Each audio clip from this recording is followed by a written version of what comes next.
Chapter 1161. After an unknown period of time, Chao Wenji woke up from the long darkness. There were many sounds coming from the outside world. It was the sound of the sleeping cabin door opening. Chao Wenji got down from the reclining chair. His legs were weak, and he couldn't exert any strength. However, with the strong physical fitness of an earthwheel expert, it didn't affect his walking. This was an inevitable reaction after a long period of hibernation. He only needed 2 to 3 days to recover. This was known from the handbook that was distributed previously. Are we almost there? Chao Wenji had this thought, and an impatient emotion arose in his heart. The first space voyage wasn't pleasant. After experiencing the excitement of leaving Earth, everyone quickly fell into boredom. Every day, everyone saw the dark starry sky and the distant stars, which seemed to remain the same throughout the years.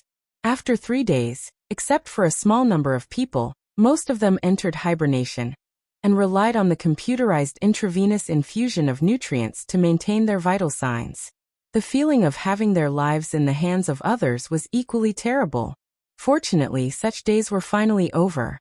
He took a step forward, and the door of the sleeping cabin opened automatically. There were very few footsteps in the surroundings. Those who have woken up, please proceed to the hall. Those who have woken up, please proceed to the hall. The voice of the staff on the airship kept coming out. It was better to change that broken voice to a softer, electronically synthesized voice. When he came out of the cabin door, he saw Xiang Yang walking out not far away. How do you feel? A gentle and steady voice sounded from the side. It was Jing Yanhui, who had woken up earlier than Ren Baqian. Not bad. Chao Wenji shifted his gaze away from Xiang Yang and looked around.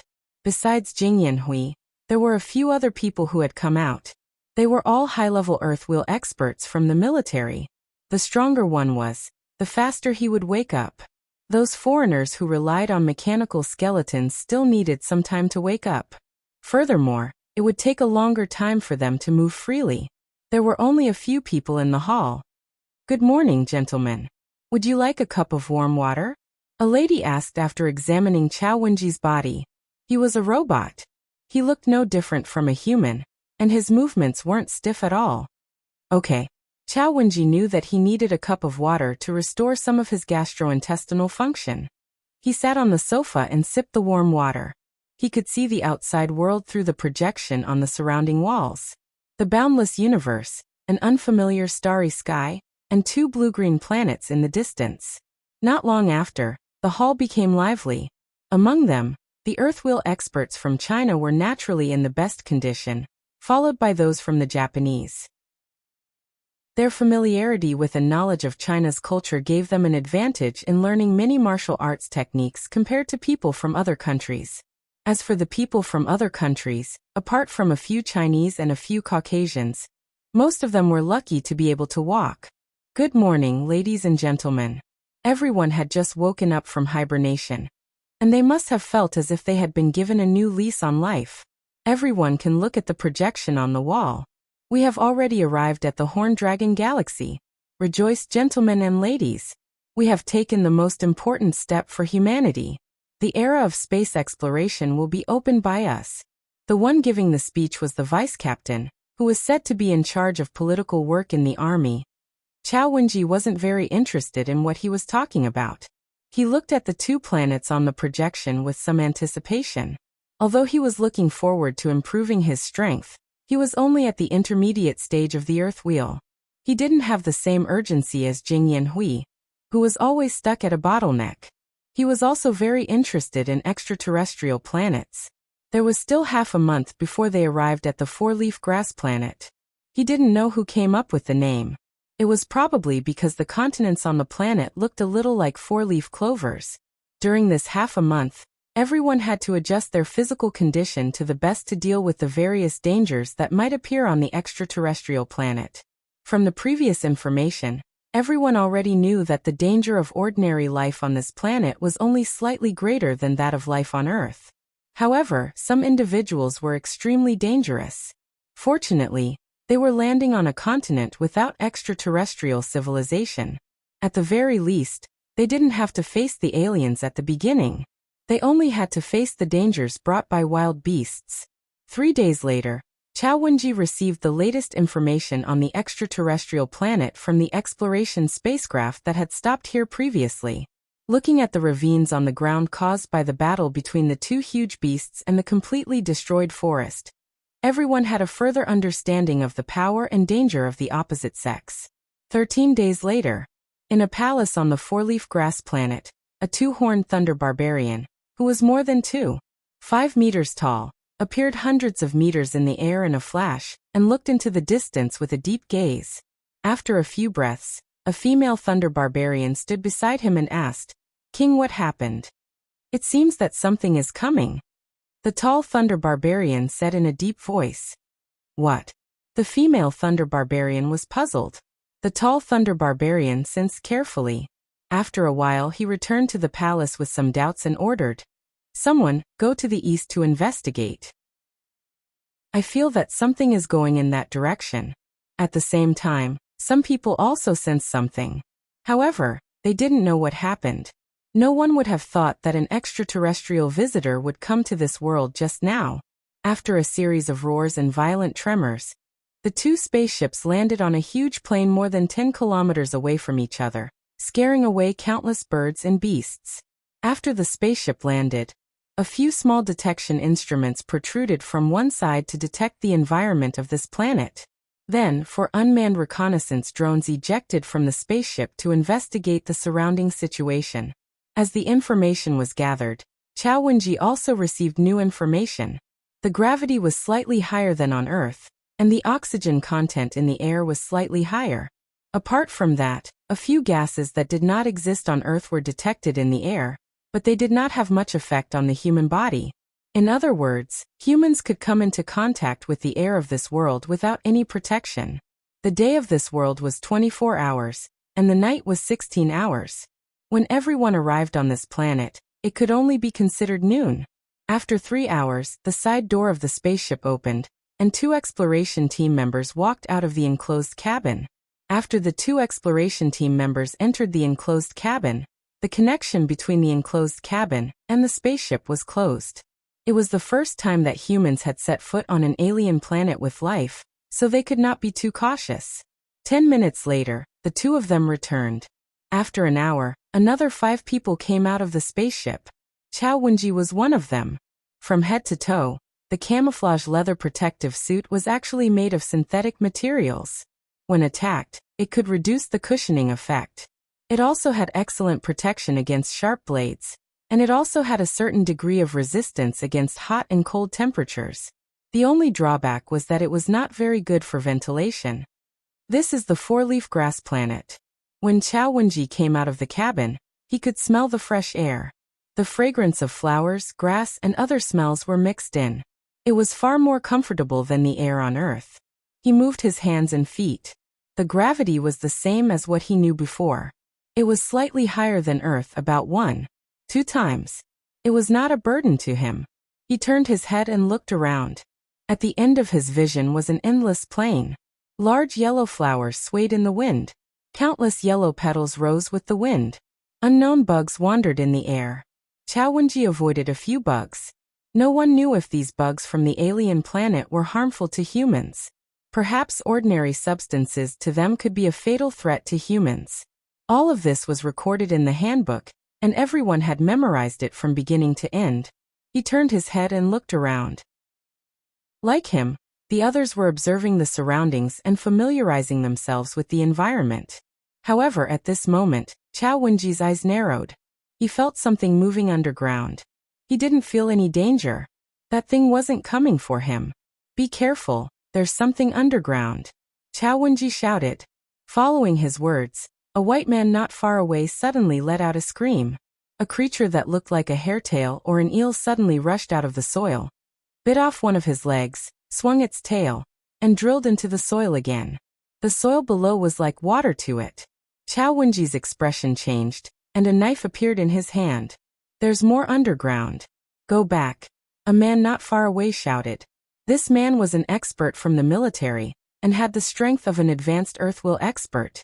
One of the soldiers wanted to drag the screaming white man back, but someone immediately shouted, Don't come near. Following this voice, fish-like monsters jumped out of the ground, took a piece of flesh from the man's body, and disappeared. There were at least dozens of these monsters. In the blink of an eye, the man was dead. Chao Wenji seized the opportunity to attack. He cut off a few monsters and carefully avoided the bright red blood that sprayed out. Then he slowly returned to the slanted platform under the cabin. The creatures on this planet were more unfriendly than expected. P.S. I'm recommending a friend's book, Heaven's Spoiler Group, which was just published today. The first subscription has already exceeded 10,000, so you can read it without worry. Set a small goal first, such as 1 second. Remember, booksellers. Chapter 1162.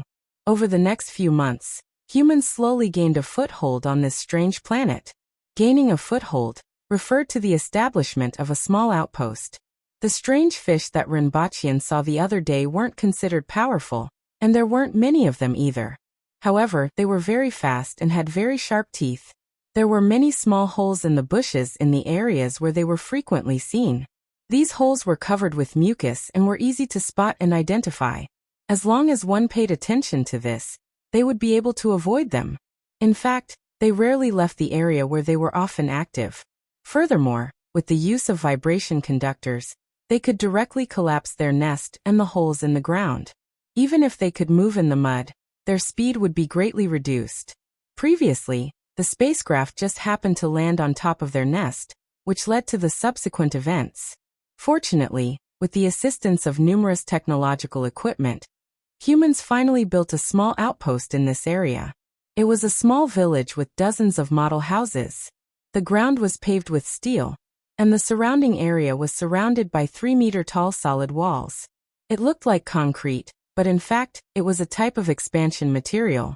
It was only the size of a Coke bottle, and after it was released and shaped, it was at least half a meter square.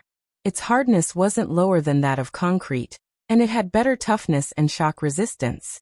The only drawback of this new material was probably the cost. However, for this expedition team, this wasn't too big of a problem. A year after they gained a foothold, they left behind 4 small exploration spacecraft that could only accommodate 3 people. 2 spacecraft carried information about this planet, as well as some collected flora, fauna, and mineral specimens, and began their return journey. It was conceivable that there would be more people arriving the next time. Although humans were eager to communicate with intelligent life outside of Earth, the governments of various countries weren't in a hurry to do so. No one knew how they would react to another civilization, especially when that civilization was encroaching on their living space. The top priority was to send more people over and gain a deeper understanding of this planet. They wanted to find materials and technologies on this planet that could break the bottleneck of human technology, truly gain a foothold on this planet, and develop the ability to protect themselves. Are you saying that the red moon in the sky is fake? Rinpoche narrowed his eyes when he heard what Claude said. Yes, and that crimson moon has a very strange power. Claude did not keep him in suspense at all. He quickly explained the situation. That crimson moon has a power that can make people ignore its differences. It directly affects people's hearts and brains. It's very strange. If I didn't have the habit of recording at all times, I'm afraid I would still be in the dark. Your Majesty, do you still remember the crimson moon from half a month ago? I saw that there seemed to be something in the crimson moon. I remembered it and wanted to observe it more. However, after an hour, I forgot about it. The next day, I found what I had written in my notes, and almost thought it was an illusion. But I was not the only one who wrote it down. And so I knew that my thoughts had been changed by the red moon, and that it was a terrible power. Rinpoche was a little absent-minded. He vaguely remembered that this had happened to him more than once. However, he had never thought about it. Only when he heard Claude's words did he realize that he seemed to have overlooked something. Rinpoche's face immediately turned ugly. What's in the middle of the crimson moon? I don't know. It disappeared before we could observe it. We have been observing the red moon in the sky these days. It's very strange. It waxes and wanes just like the real thing. There are also craters and light reflections. It's hard for us to distinguish them. Then how do you know that the crimson moon is fake? It was deduced by Arvid. As early as a few years ago, we knew that one of the 2 satellites around this planet was fake. We had been observing and calculating, and Arvid calculated the 2 satellites separately. In the end, he found that some of the data on the red moon didn't match. The final result was that the red moon didn't have any effect on the planet under our feet. Rinpoche nodded slightly. Arvid was a very famous mathematician in the laboratory. Is there anything else you want to tell me? Rinpoche asked again. That's all. We'll keep a close eye on that red moon. If that thing appears again, we'll know what it is. However, this will probably take a few years, and we don't know when that thing will appear again. Okay, continue to observe and inform me if there is any news. Rinpoche nodded. Can I make a small request? Claude rubbed his hands and said with some embarrassment. Say it. I will think about it, Rinpoche said. Since he wanted the horse to run, he had to give it grass to eat. Claude's progress wasn't fast, but it couldn't be helped. What he learned today was already a huge gain. Can we live in this city? This is the only modern city in this world. I have a familiar feeling here. I like it here. Our monitoring at the seaside has ended. In the future, we just need to collect data there regularly. Sure. Rinpoche didn't expect it to be such a simple request. Thank you very much, Your Highness. Claude was quite happy that he had achieved his wish. After Claude left, Rinpoche's face turned solemn. The crimson moon could actually affect people's thoughts. It was simply terrifying. The scariest thing was that if no one exposed it, you wouldn't know what happened at all. In such a situation, every intelligent being would feel fear. You didn't know if it only affected your perception of the crimson moon. After thinking carefully for a moment, he had a headache. He couldn't figure out what he had seen at that time. He only remembered that he seemed to have seen something, and then forgot about it. This made Rinpoche's face even worse. After sitting there thinking for a long time, Rinpoche came to the hall where the supercomputer was placed. Master, do you remember me? Do you need any more special services? Lolita said with an extremely innocent look and voice. If you want to ask for any special services, then you have fallen into her trap. Anyway, you can't touch her. She is absolutely unscrupulous. And the person who created her was a psychopath. Remember one thing. The crimson moon in this world is fake. It can affect people's thinking and make them forget about its abnormalities, Rinpoche said with a serious face. He felt that artificial intelligence should not be affected by the crimson moon. He told Lolita so that she could remind him from time to time. The uniqueness of the crimson moon made him feel that it must be very important. Otherwise, it wouldn't have hidden itself. In addition, since the existence of the 10,000 races, did no one else notice and record about the crimson moon? Would anyone know anything? Set a small goal first, such as 1 second. Remember, booksellers. Chapter 1163. The 237 regions of the Lansong territory were divided into 36 heavenly regions. Each powerful race controlled a region, and they governed many medium and weak races. This was called a heavenly region. However, not every powerful race had a divine master. Most of them had fallen in the war thousands of years ago. Therefore, the 7 heavenly regions were the most powerful, occupying nearly half of the 237 heavenly regions. 6 God Celestial Territory Citadel. You are Gubo from the Acceptance Spirit Tribe? In a room, a herdsman raised his head and looked at the door. A blue-winged young lady of the Blue Wings tribe walked in. She was about 1 meter tall and had blue wings. The man did not look like a herder, so he did not feel surprised at all. He just replied coldly, "I'm not a herder." He replied coldly, "Yes, I am Gubo. I have something important to report to the Divine Master. It is about the humans who were driven out 5,000 years ago. The Divine Master is in seclusion. I do not know when he will come out. Wait here first. When he goes out, someone will tell you where you cannot go." The young lady from the Blue Wings tribe said in a voice as beautiful as a bird's song. "This is very important," Gubo insisted in a cold voice. This was the first time he had left the 60,000 mountains, the first time he had come to 6 God Celestial Territory, and the first time he had come to Citadel. Other than that, he had no interest in this place. There were no jade-waisted slaves here, and there were no beautiful forests. This magnificent city was more like a cage to him. The humans were driven out of the banished land 5,000 years ago. Given the short lifespan of humans, they have already experienced hundreds of generations. Even if they have changed, they will not be a threat to us in a short period of time. The young lady from the Blue Wings tribe said in a cheerful and pleasant voice. This was not arrogance, but self-confidence, which race here had not developed for thousands of years. Even if the humans came out, what could they do in a few years, a few decades, or even a few centuries? They might not even be able to produce a human sovereign. The young lady thought for a moment and said, "The stainless city is near the banished land, right? I will send someone to inform them. According to the agreement, if the humans return, they will be exterminated together. If the Divine Master Stainless is willing to act, the humans will definitely be exterminated."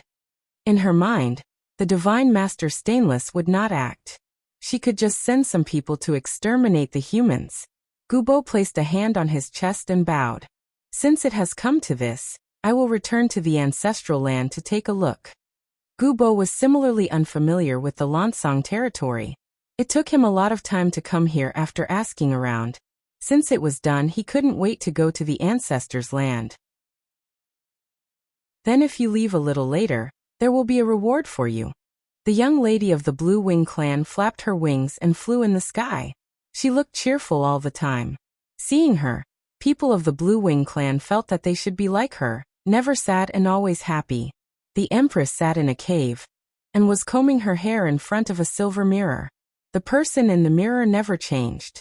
Even if another 100 years passed, it would still be the same. Even though it was located in a simple and crude location, the Empress had plenty of equipment. At that time, Renbachian even prepared a tent and sleeping bag for her, but he didn't use them. As for the wine, no matter how much he tried to save it, he had already finished it. Your Majesty, Zhu Puhua stood in front of the cave and raised her voice. The Empress couldn't be seen from this position. After entering the cave, they still had to turn a corner to reach the place where the Empress cultivated. After a short while, the Empress walked out of the cave with a white background and red clothes. What's the matter? There's a caravan. Zhu Puhua's eyes were full of desire. No. The Empress flatly refused. Anyway, they already know what they need to know, Zhu Puhua muttered. The herdsman had left more than 2 years ago, so he must have spread the news a long time ago. But they don't know where we are, the Empress said coldly. Tell them to behave themselves. Thinking about how these people in the martial arts hall had been suppressed for a long time, and had been cultivating in the mountains every day, they had probably reached their limits. It was time to let them relax a little. How many people have reached longevity heaven? 3. Zhu Puhua replied. 3. Among these aboriginals, there were only 3. There were more spirit wheel experts who had broken through to heaven and earth than them. Excluding the previous 2, there were 5. However, these people had been stuck at the pass for many years. Now that they had changed places, they broke through in one go. The others weren't so fast. In fact, there were nearly 20 people who hadn't even condensed a heaven-grade weapon. The Empress said coldly, I will send some spices and wine to the Wall of 2 Realms. When the caravan leaves, I will exterminate the 2 races at the Wall of 2 Realms. Until then, all of you stay here obediently. Understood. Zhu Puhua smiled wantonly. It had been a long time since she experienced blood and killing. Even if she died in battle, it would be more interesting than cultivating on this mountain peak. Not long after Zhu Puhua left, the Empress felt a slight tremor under her feet, as if someone was hitting the mountain. Presumably, it was those bloodthirsty and ruthless fellows venting their energy. She glanced at the boundless plains in the distance.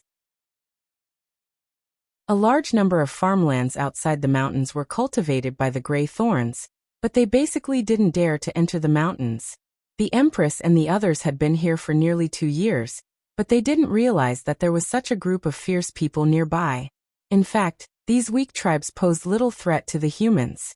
The strongest among them were generally at the cardinal heaven level, so it was very easy to destroy them, and even enslave them. The real enemies of the human race were the more than 200 strong races, and the 36 strong races that were above them. The Empress's eyes were like the surging sea with countless lightning bolts. Is he going to break through again? The Empress thought to herself. Her hard work these days hadn't been in vain.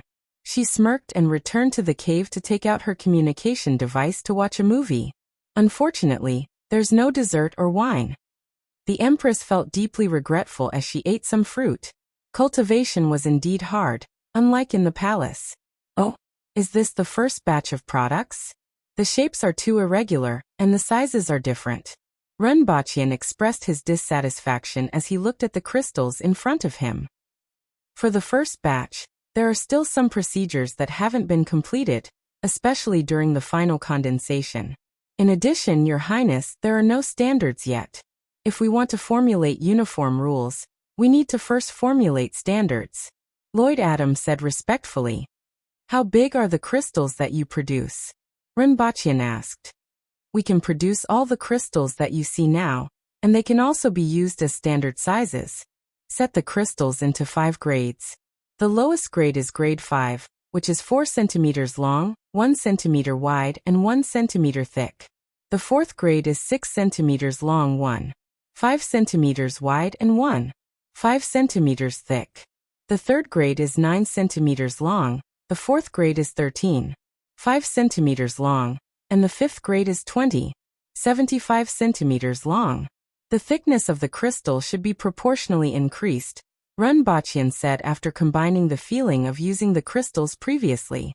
A piece of grade 4 crystal was equivalent to 37 pieces of grade 5 crystal, and a piece of grade 3 crystal was equivalent to 37 pieces of grade 4 crystal, and so on. Grade 5 crystals could be used for 24 hours and could increase the vitality of an enclosed room by 50%. This type of crystal could be used as a circulating commodity. Some officials would want to buy some to nurture the younger generation in their families, especially for a genius like Tong Lan. Any family would go all out to mobilize resources to speed up her growth. One had to know that the human race still had a great enemy. If the enemy wasn't eliminated, no amount of wealth would be meaningful. Even a cardinal heaven expert would be able to produce a considerable effect if he used it. As for grade 3, some top experts could use it to break through barriers, such as Li Yuanzhu and Hong Wu. In addition, longevity heaven could also be used. Grade 5 is the most, followed by grade 4 and grade 3, which will be reduced proportionally. You can think about how to distribute the amount. As for grade 2 and grade 1, they aren't needed for the time being, Wuxia said. Understood. How many crystals can this batch produce? Wuxia asked. A total of 3 tons of ternary silicon sulfide was sent back this batch. According to the calculation of grade 5 crystals, 30,000 pieces can be produced. Wuxia calculated that 500 grams could produce 5 pieces of grade 5 crystals. 5 pieces of grade 5 crystals weighed no more than 2 kilograms. That was a ratio of 1:3. Produce 10,000 pieces of grade 5 crystals, and the rest will be used to produce grade 4 and 3 crystals, Wuxia said. In this way, 10,000 pieces of grade 5 crystals, close to 3,000 pieces of grade 4 crystals, and more than 800 pieces of grade 3 crystals could be produced. It seemed like a lot, but one piece could only be used for a day to a week. It probably wouldn't take long for them to be used freely. The next batch would only be sent back after at least a year. We have to increase the investment in the wall between the two worlds. Chapter 1164. Break through the wall between the two worlds? Are you confident now? That's a good thing.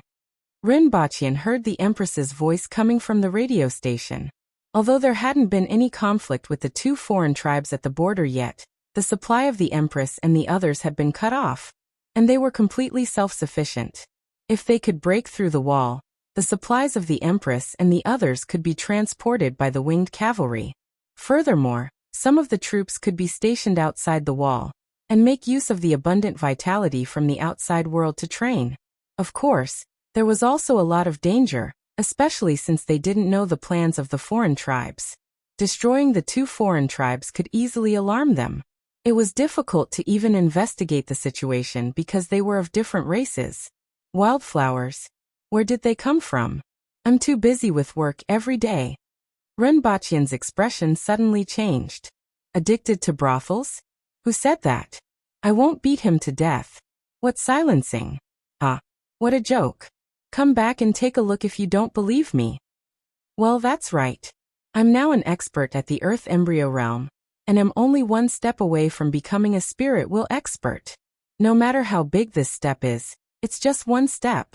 Erhua? I don't think Erhua's condition has much to do with me, right? I think she probably lacks motherly love. We're just doing some research. Why are you so anxious? Ha, can you still come back and bite me? Renbachian laughed heartily. After hanging up, Renbachian looked uncertain. The Empress wouldn't impulsively come back, would she? Well, probably not. She wasn't someone who didn't care about the big picture. She would probably forget about this matter in 2 or 3 years. Her brain was only the size of a walnut. With his hands behind his back, he swayed out of the hall with a proud look on his face. Looking at the sky, it was getting dark. The radio station had been going on for about an hour. Where's Erhua? Forget it, you won't know even if I ask you. Renbachian waved his hand after asking. Erhua still hadn't appeared at this time, so she was probably at Shanhui House, which was about to become her second home. The older Erhua got, the more straightforward he became. He wasn't as cold as the Empress, nor was he like Renbachian. Instead, he liked to make friends from all walks of life. He liked to make friends at Shanhui House, and would often treat everyone to drinks. After 2 years, Erhua had made a lot of scoundrels. Renbachian ordered someone to capture Erhua. He walked in the palace with his hands clasped behind his back as he pondered. He didn't know how the foreign races would react. Would they send a small number of experts or a large army? The latter was more likely to be the case. However, the number of troops wouldn't be too big. It was best to keep them busy and give them some trouble. He didn't know if those alien races had enough food resources. Otherwise, he could just destroy a large area of their cultivation. Renbachian's expression suddenly changed. If the foreign races didn't have enough food, it wouldn't be the mid-level races or the powerful races that would starve. Instead, they would exploit the weaker races even more. If the pressure reached a certain level, it might cause a rebound. Even among humans, if they were squeezed to a certain extent, there would also be a backlash. Therefore, he had always used a combination of suppression, pacification, and integration with the Yun nation. The foreign races might not have such an opinion. Unfortunately, he didn't know anything about the situation of the foreign races at present. If he could develop a group of spies among them. At the thought of this, Renbachian shook his head. The human race was the enemy of the foreign races. However, he stopped after taking a few steps. It was true that the human race was the enemy of the foreign races, but it didn't mean that there wouldn't be people from the foreign races who would seek refuge with them. Apart from the population, every life was an independent individual with its own thoughts and desires. At the thought of this, Renbachian suddenly had some hazy ideas. He quickly walked to the main hall where Lolita was, and told her about his ideas to help him analyze them. The cabinets in the main hall flashed wildly for more than 10 seconds before Lolita said, "Do you know that there's a crime called pyramid selling?" "Yes, that's it." Renbachian clapped his hands and laughed loudly. "I actually forgot about this. Pyramid selling can make people crazy, confuse their eyes and minds, and make them devote everything to a false goal. It can even make people deceive themselves for a better future. Even if they know that it's fake, they will make themselves believe that it's true."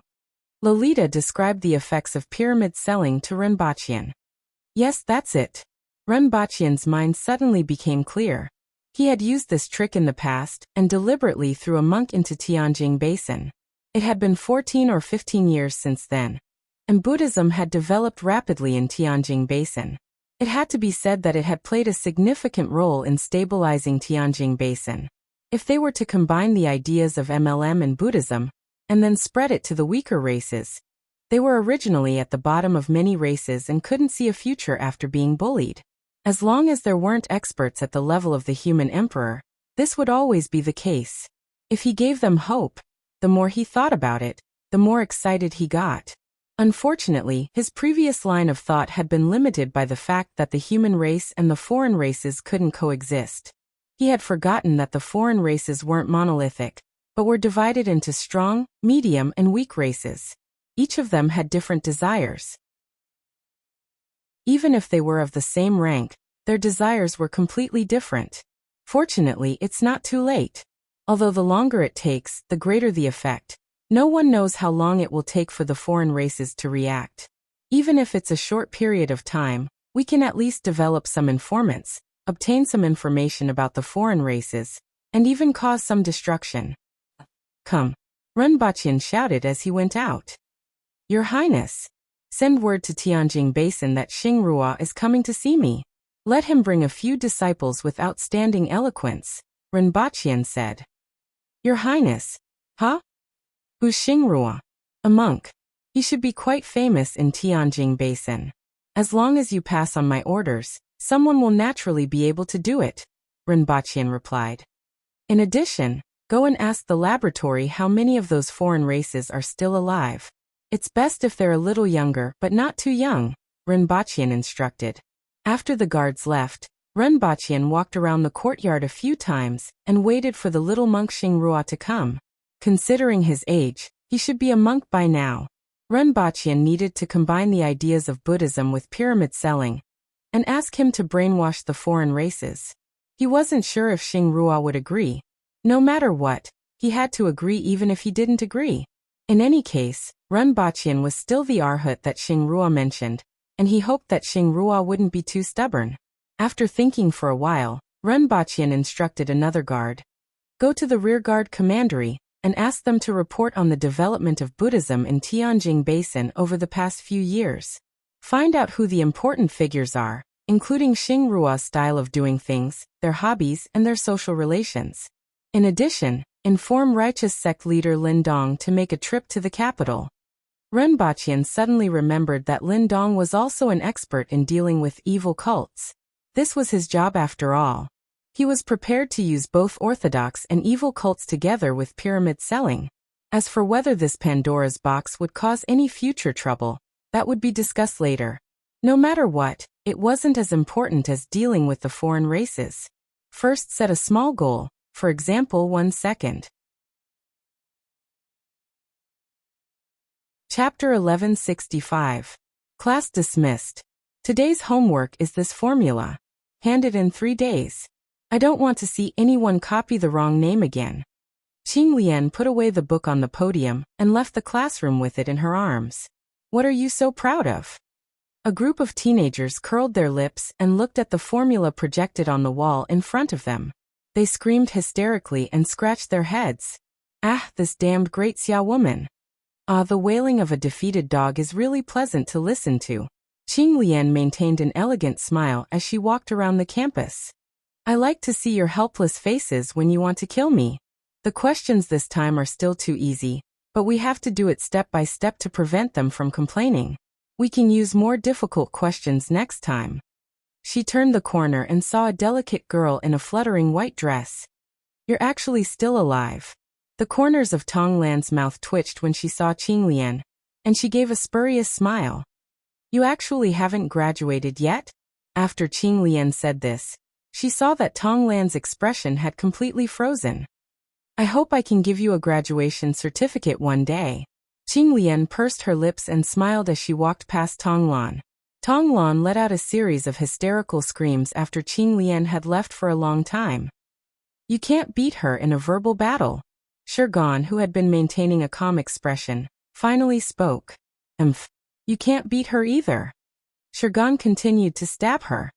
Shurgan, I will fight it out with you. Tong Lan was going crazy. Tong Lan chased him back to the laboratory and sighed. When are we going to graduate? Soon. Aren't we going to graduate next year? We are only 1 year away. Just bear with it. The girl nearby frowned. Even though she was consoling Tong Lan, she was also at a loss when this matter was brought up. Yes. High school, university, and postgraduate. God knows what will happen after postgraduate. I feel that I won't be able to hold on until the day of graduation. I don't see any pain at all. When you graduate, Remember to ask your grandson to burn the graduation certificate for me. Su Peng clutched his head and squatted on the ground as he lamented. Everyone's faces turned ugly when they heard this. It was obvious that Tong Lan had touched their sore spot. Have you calculated the engine data of the Wingspan 112? Haven't you calculated it yet? Who asked you to be lazy? Tong Lan's mood worsened, and she immediately vented her anger on the others. Qing Lian put the lesson plan back in the office, put on a pair of rose-red metal-framed glasses and wrote the letter. She was different from Xianja, the bespectacled girl who was 5 meters tall and couldn't tell the difference between humans and animals. He found a noodle shop outside the school. It sold potato noodle, or sweet potato noodle stew. After the meal, he began to have nothing to do. He walked to a corner of the campus and looked at the students who were making calls to their families from the public phone booth. He was a little dazed. Life here was pretty good. There weren't many messy things to do. All he had to do was go to class and research his favorite mathematics. Other than that, she also felt a little lonely. After all, as long as one was human, they would need to socialize. He wanted to make a phone call like those people, but he didn't know who to call. There was no family. Friends, no. He used to have a partner, Su Qing, but he didn't want to receive a call from him, right? Qing Lian had a self-mocking smile on her face. Compared to other things, bickering with those students was more interesting. She felt like she wasn't alone. Just as she was mocking herself, she noticed a few strange people walking over from a distance. They were wearing clothes that didn't belong to any place. The first half of their bodies was a white robe, and the other half was made of pieces of red cloth sewn together and draped over their bodies. Behind them were a few people wearing long robes made of grayish-black cloth. They looked like beggars who were trying to patch up acne. However, these people were different. They were very clean and bald, which was quite rare outside of the Aboriginals. In any case, Qing Lian only knew one bald person like this. Not only was he bald, but he didn't even have eyebrows. His exposed skin also didn't have any hair. Amitba, this humble monk, Xing Ruo, greets you. The few bald people suddenly stopped when they passed by Qing Lian. The one who looked delicate and pretty suddenly put his palms together and greeted her. Qing Lian suddenly remembered who these people were. They were from a very prosperous sect in Tianjing Basin called Buddhism. It seemed to have an unclear relationship with Zhao Prince consort. In recent years, it had been very prosperous in Tianjing Basin. Even some of the students who came from Tianjing Basin believed in this religion. What's the matter? Qing Lian looked at the delicate and pretty monk in front of her with a head full of question marks. This humble monk noticed that Benefactor paid some attention to us. It's fate that we met, so I wanted to have a chat with Benefactor. It's fate that we met? Qing Lian asked. Otherwise, why would we meet in this vast sea of people? Why would Benefactor pay attention to us? Why would we talk here? Xing Ruo smiled. Ah. Qing Lian's mouth twitched. There must be a lot of fated people. Why not? Xing Ruo smiled. Fated people and pitiful people. Who can distinguish the things in this world? If you can't break through the fog in your heart, you'll be like a fish in the water, unable to know yourself. Just as Qing Lian wanted to refute, her expression suddenly changed, and she seemed to have understood something. After a moment, she smiled and asked, "Is there a hidden meaning in your words?" "It's just nonsense." Xing Ruo smiled, put his palms together, and took his leave. As Qing Lian watched them leave, the inexplicable sense of loneliness disappeared without a trace, and the sense of alienation she felt from her surroundings also lessened. Who was that benefactor just now? A monk behind Xing Ruo suddenly asked. He was a little puzzled and didn't know what Xing Ruo's words meant. A fated person? Xing Ruo chuckled. Greetings, Arhut. Xing Ruo greeted Renbaqian. I haven't seen you for a long time, and you've grown up. Renbaqian sized up the delicate and pretty monk who looked about 20 years old and smiled. Back then, that monk was still quite likable. After not seeing him for so many years, he had actually grown up. It's all superficial. Xing Ruo smiled. Since it's superficial, why is this robe white? Renbaqian pointed at Xing Ruo's monk robe. Because it looks good. Xing Ruo said matter-of-factly. Rinpoche was shocked by Xingrua's confident manner. I don't look at the surface, but others do. Xingrua continued with a smile. How could this delicate monk with fluttering white robes compare to a sloppy monk with a robe made of cloth? Rinpoche was speechless and then burst out laughing. This Xingrua was very quick-witted. No wonder he created such a big situation in Tianjin Basin. Taking advantage of the chaos and riots in Tianjin Basin, as well as Rinpoche's support, Buddhism had almost spread throughout Tianjin Basin over the past decade. There were millions of believers, and there were even dozens of temples. Xingrua, who wasn't even 10 years old at that time, had created such a big situation in the past decade, which was really amazing. Furthermore, Xingrua had set up an infinite treasury to store the things that the believers donated to the temple. If there was a natural disaster or someone had difficulty making a living, they would take it out and use it to help ordinary people. This move also allowed Buddhism to expand even faster. However, there were also many drawbacks. Although Xingrua had good intentions, there were still some monks who filled their pockets and profited wantonly. This was what he learned from the report from the rearguard commandery. Chapter 1166. The two sat down and chatted for a while before Rinpoche said, "Then close the boundless treasury. Disaster relief is the responsibility of the imperial court. If you do it, what will the imperial court do?" Xingrua remained calm and put his palms together. "We will do as you say."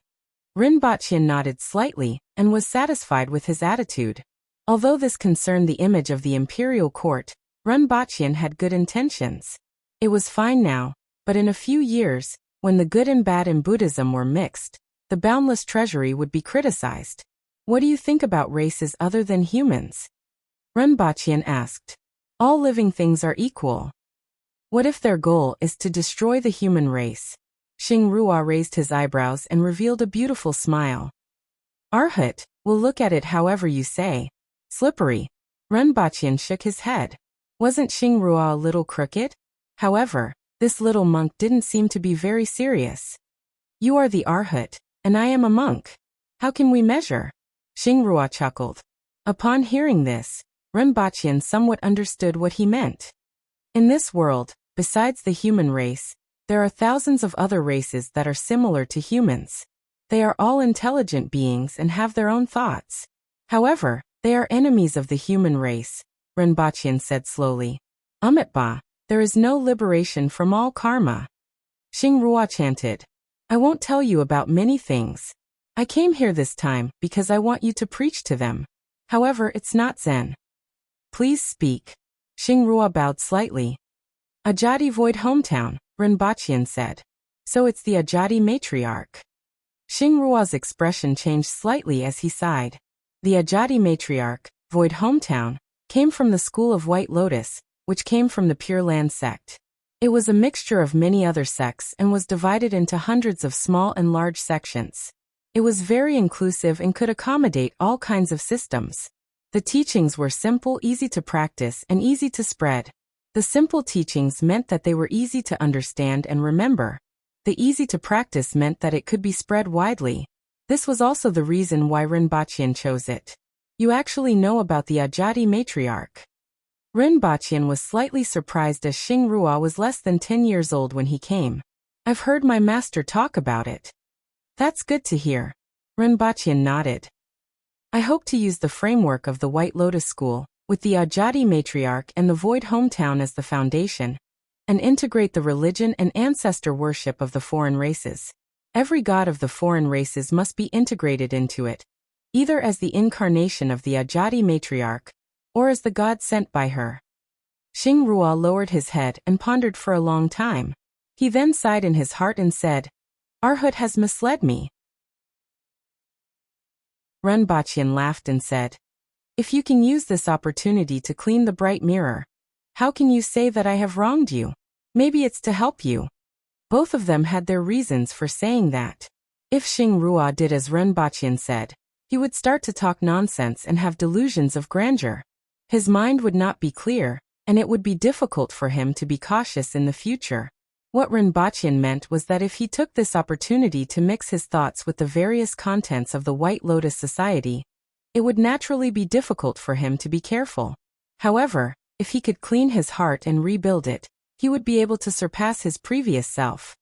Let's do as you say, Xingrua said softly. Seeing that Xingrua had agreed, Rinpoche was delighted and smiled. I'll introduce someone to you later. He pondered in his heart. From a certain perspective, Lindong and Xingrua could be considered peers. When they met, they might have to address each other as fellow Taoist. After a few more days, Lindong arrived at the capital. Rinpoche and Lindong had a discussion first, and Lindong naturally agreed. Then the three of them met and talked about the matter, including the White Lotus Society's philosophy, and discussed it together. For example, if one didn't receive them, one would die here, live there, die there, and live here. One would be trapped until reincarnation, suffer all kinds of hardships, and never be free. This was called wandering in one's hometown. On the other hand, the void hometown was filled with endless life and death hardships. Once one ascended to one's hometown, there would never be life and death, and one would be happy. In some ways, this was very similar to the so-called God Nation. It had to be said that even if humans had gone through different cultures, there were similarities in their imaginations and pursuits. Mixing in ancestor worship, and some views of the righteous sect became the basic doctrine of the new White Lotus Society. After that, it would be used as a framework to incorporate the myths of the various foreign races to suit different groups. During the preaching process, various brainwashing methods would be used. For example, the 5-level 3-level system, the number of followers, the level of priests, what privileges would they enjoy when they were alive, and how they would be watched by the Ajati matriarch. For example, in terms of macroscopic ecology, every life was burdened with sins since birth. For example, some high-level priests would talk about how they used to be, what kind of life they led after joining the sect, how they helped each other, how they reached the peak of their lives with the help of other believers, and how they were watched by the Ajati matriarch.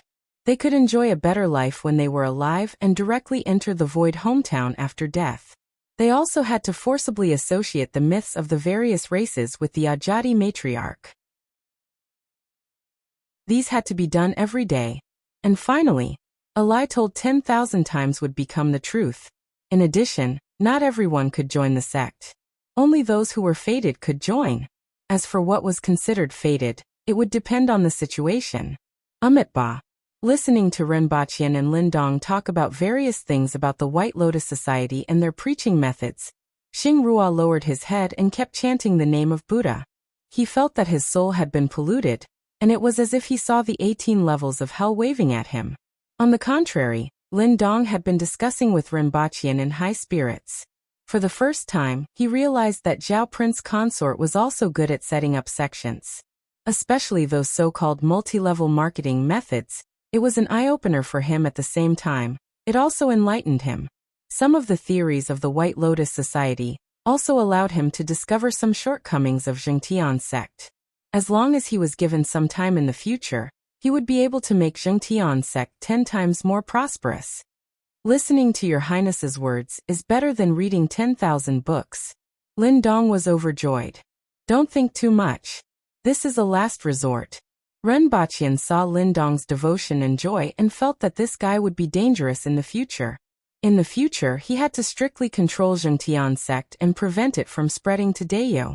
Otherwise, it might cause trouble.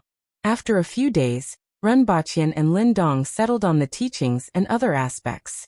Even the name of the White Lotus Society would be changed to the new religion. In the future, depending on the situation of the various races, they could make changes to suit them. The next step was to look for some test subjects. Coincidentally, after the extermination of the foreign races in recent years, they had captured some weak foreign races. Many of them were teenagers, and they would be used as test subjects. If they succeeded, they could use these test subjects to spread the new religion to the foreign races. As a mid-level race, it would be easier for them to do this. First, set a small goal such as 1 second. Chapter 1167. The Ajati matriarch is the mother of all gods, born in the endless darkness, immortal. You are all the children of the Ajati matriarch. You are all brothers and sisters. You have suffered all kinds of pain, humiliation and suffering, death here, life there, death there, life here, reincarnation in the 6 realms. Where is your hometown? You can't return to your hometown. You can't enjoy peace and joy forever. We don't believe in those ghosts and gods. Our God is the Thunder Mother. The Thunder Mother will definitely defeat your God. A Thunder Barbarian youth shouted angrily. What does your Thunder Mother look like? What's her story? The Thunder Mother is the source of all things, the ancestor of all living beings. Life is born from destruction. The Earth Mother is the ancestor of all living beings. The Water Goddess is all living beings are born from water. How do you know that the Thunder Mother is not the Ajati matriarch? How do you know that the Earth Mother and the Water Goddess are not the Ajati matriarch? There is only one world. There are so many gods. Then who created the world? Which God is real? The Ajati matriarch is an eternal existence. You can't see or hear with your eyes. She is an eternal existence, but she can't be seen, transcending time and space. You see the greenwood fangs, it's the Ajati matriarch. You see the kind face, it's also the Ajati matriarch. However you see her, she is how you see her. Do you think such an existence is limited to what we see? We are all the children of the Ajati matriarch. Because we see different things, we think they are different gods. The Ajati matriarch sent 3 gods, divided into 3 periods to rule the world. The god of the past always exists in the past, the god of the present always exists in the present, and the god of the future exists in the eternal future. Just say Ajati matriarch, void hometown, and you have fate with the Ajati matriarch. You are fated with the Ajati matriarch, hence you have a mark. No matter how long you sink into the sea of bitterness, you are still you. As long as the mark is still there, one day you will be brought back to the void hometown by the Ajati matriarch. In the void hometown there is no distinction between men and women, there is no distinction between the top and the bottom.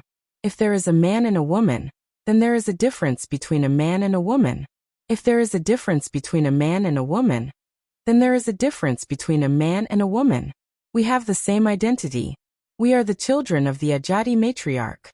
Every day, in a house, a few people from the righteous sect and Xingrua would take turns to give lessons to the captured young people of the foreign tribes. They talked about God, pain, life, and all living beings. Children who received it well would be able to eat better food and live in better homes. Children who did not accept it well would be punished. Even in modern times, many people believed in these theories, not to mention these alien youngsters who had been captured and imprisoned and suffered so much. Besides, there were also food and other rewards. Under the constant brainwashing and various related hints in daily life, a fanatical atmosphere was created. In just half a month, half of the children were chanting Ajati matriarch, void hometown. As for whether or not they truly believed in it like they did on the surface, that was not important. What was important was that they were a group. Every day, the people around them believed in the Ajati matriarch, and they were all fanatical believers. After a long time, as the saying goes, a lie told 10,000 times is the truth. And before they were sent back, there would be another selection. With the lie detector, it would not be easy for these children to deceive them. Xingrua once again left that place. There was no expression on his face, but his eyes were filled with pain and confusion. In order to protect his disciples, he took the initiative to bear the responsibility that he and his disciples should bear, so that they would not sink into that fanatical atmosphere. Even he had been greatly affected these days, let alone those disciples. As he walked, he chanted softly, Avalokitesvara Bodhisattva. When he was deep in the Prajnaparamita, he saw that the 5 aggregates were empty, and he passed through all sufferings. Saraira, form is not different from emptiness, and emptiness is not different from form. Form is emptiness, emptiness is form. Perception, action, and consciousness are also the same. Big monk, big monk. The crisp voice of a young girl woke Xingrua up. When he looked up, he realized that he had arrived at the door of the house of Shanhui. A young girl in a blue dress, who looked to be about 13 or 14 years old, was sitting behind the table with one leg propped up on the chair, waving at him. Umitba, so it's your highness. Xingrua chuckled and walked in. A few youths from the Aboriginals turned their heads to look at him, before turning back again. Big monk, do you want to drink today? It's my treat. Erhua happily called out to Xingrua. The money today belongs to the princess, right? Xingrua smiled. Every time he saw this princess, he would be in a good mood. Although monks didn't care about many things, he had a good impression of the straightforward and unpretentious young girl. Every time he chatted with her, he would be in a good mood. Otherwise, he would have had a hard time these days. Erhua rolled his eyes and smiled. Then I'll treat you with my money. Xingrua burst out laughing. Your Highness, use your own money to treat us as well. The Aboriginal youth beside him shouted. Erhua grabbed his money pouch, flipped it open and said in distress, Then you can't drink as much as you want. 1 cup is enough. After this, Your Highness can use my cousin's money to treat us to more drinks. The youth laughed. Erhua wrinkled his nose. Xiongyan doesn't have much money. Everyone burst out laughing again. These people were the children of high-ranking officials, and Erhua had robbed many of their younger siblings' pocket money. However, although they looked like they were being bullied, Erhua was very loyal when they were in trouble. In addition, they often drank together at Shanhui House, so they didn't mind at all. I'll pay for each jar of wine on the table. Give me a side dish and a plate of braised beef, Erhua shouted. Immediately, the surrounding people cheered. Thank you, Your Highness. Big monk, tell me a story, Erhua said. I don't want to listen to stories about cutting meat to feed the eagles. I want to listen to Monkey Son. I like that monkey. Although she had heard stories about Monkey Son on Earth, she liked listening to Xingrua. Xingrua would always comment on something, and she found it very interesting. The princess has the personality of the great sage, so of course she likes him. However, in exchange, how about you sing a song? Xingrua asked with a smile. Okay. Erhua immediately agreed. Xingrua continued talking until the lanterns were lit. Shanhui House was filled with people, and not long after, it was full. Let's call it a day. I've talked so much that my mouth is dry. Xingrua changed the topic. Erhua didn't have enough. He looked around and saw that everyone was listening to his story. He immediately said, If you tell a story, the boss will be happy. You're very welcome. A big man outside the crowd laughed and asked someone to bring a jar of wine. This is for Your Highness and the monk. Thank you, Erhua said happily. Since we've drunk the wine, it's time for Your Highness to sing. This is the boss's. If you want to listen, you have to buy me a drink. Erhua said with a smile. Since Your Highness wants to sing, I'll sing for everyone here today. Suddenly, a woman's voice was heard. Ah, Sister Qinglian. Erhua stood on a chair and greeted her with a smile.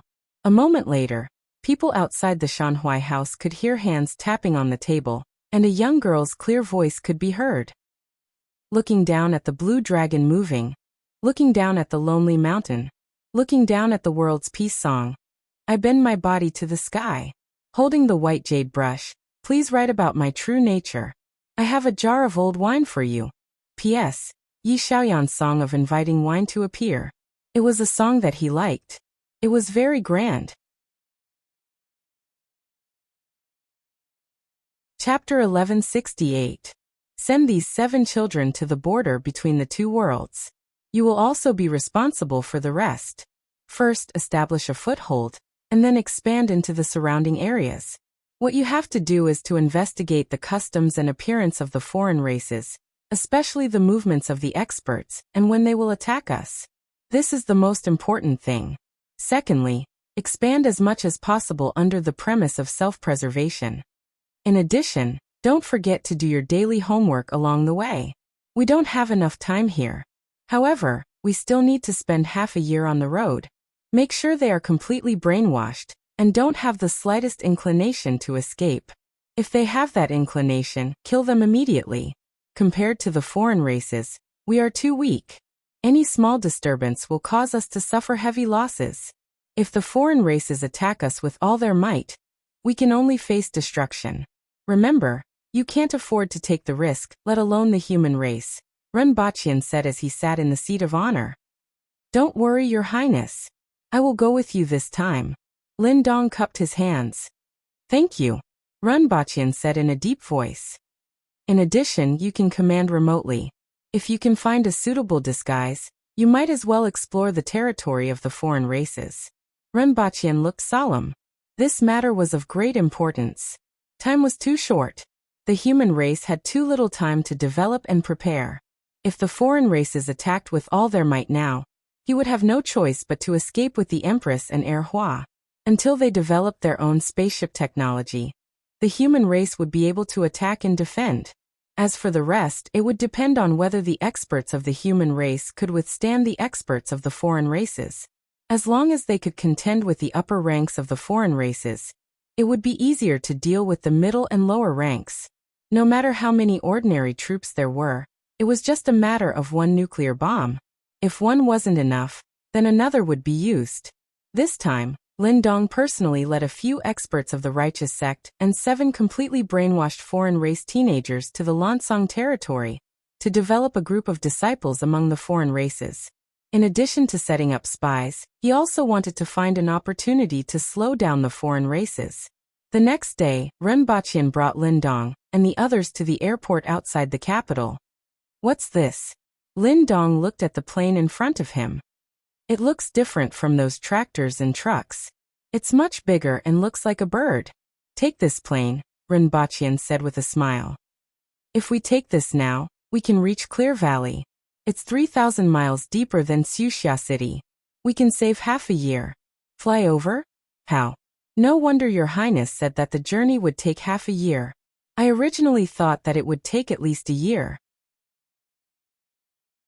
Lin Dong circled the plane a few times and said with interest, There's nothing you can do if you're airsick, but don't be rash.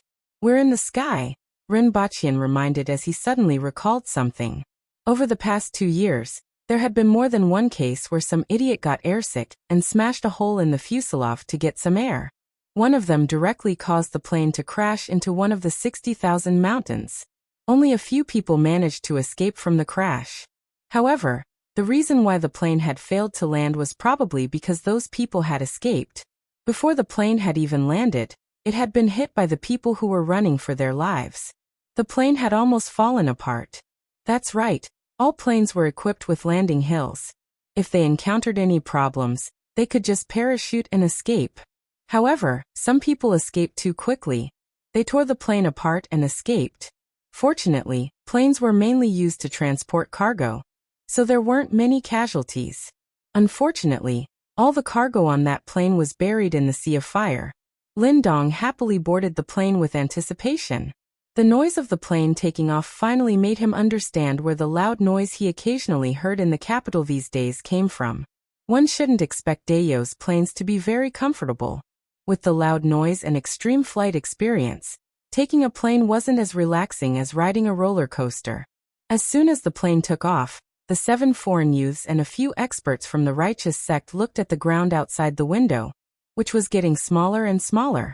They didn't expect Dayo to have reached this stage. Zhao Prince Consort is amazing. Lin Dong looked out of the window and smacked his lips. To be able to make the Empress fall in love with him, he naturally has something extraordinary about him, someone beside him said with a smile. That's right. Many people thought that it was incredible. If those people were here now, they would probably find it even more incredible, Lin Dong said with a smile. When the Empress set the engagement, it shocked many people. Before that, they were all curious about what kind of person could make the Empress fall in love with him. In the end, it was a little guy who hadn't even reached the manual level.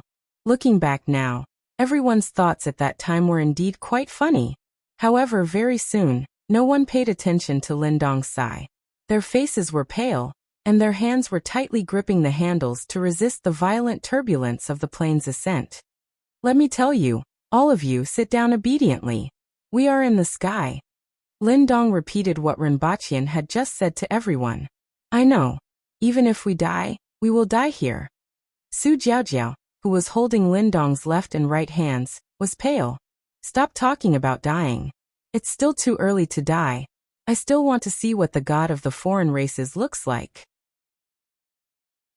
The god is immortal, yet he calls himself a god. How arrogant. Lin Dong curled his lips. No, I want to vomit.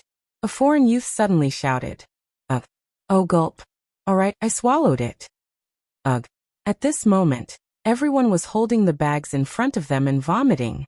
The plane was filled with a pungent sour smell. Oh, I want to open the windows to get some fresh air. Lin Dong couldn't help but sigh. One day later, everyone arrived at Inchuan City and had to rest here before heading to Huaqing Valley. As soon as the plane landed, everyone rushed out of the plane with weak footsteps. After a day of turbulence, especially during the ascent and descent, everyone felt that they would die if they sat any longer. The ground crew immediately carried buckets to wash up. Hey Wuxia, why did you vomit too? Suhu also vomited? Don't mention it. There was a guy on the plane who vomited, and then swallowed it back. The two flight crew members looked ashen-faced. Now that you mention it, I want to vomit too. The ground crew members' faces immediately changed. This scene and smell were too strong. On this plane, the only people who weren't affected were Lin Dong and the two pilots. After Lin Dong got off the plane, he calmly looked at the mountain city that was built around the mountain in the distance. At this time, Renbachian had returned to Earth. The spacecraft that returned from the Horn Dragon Galaxy had returned.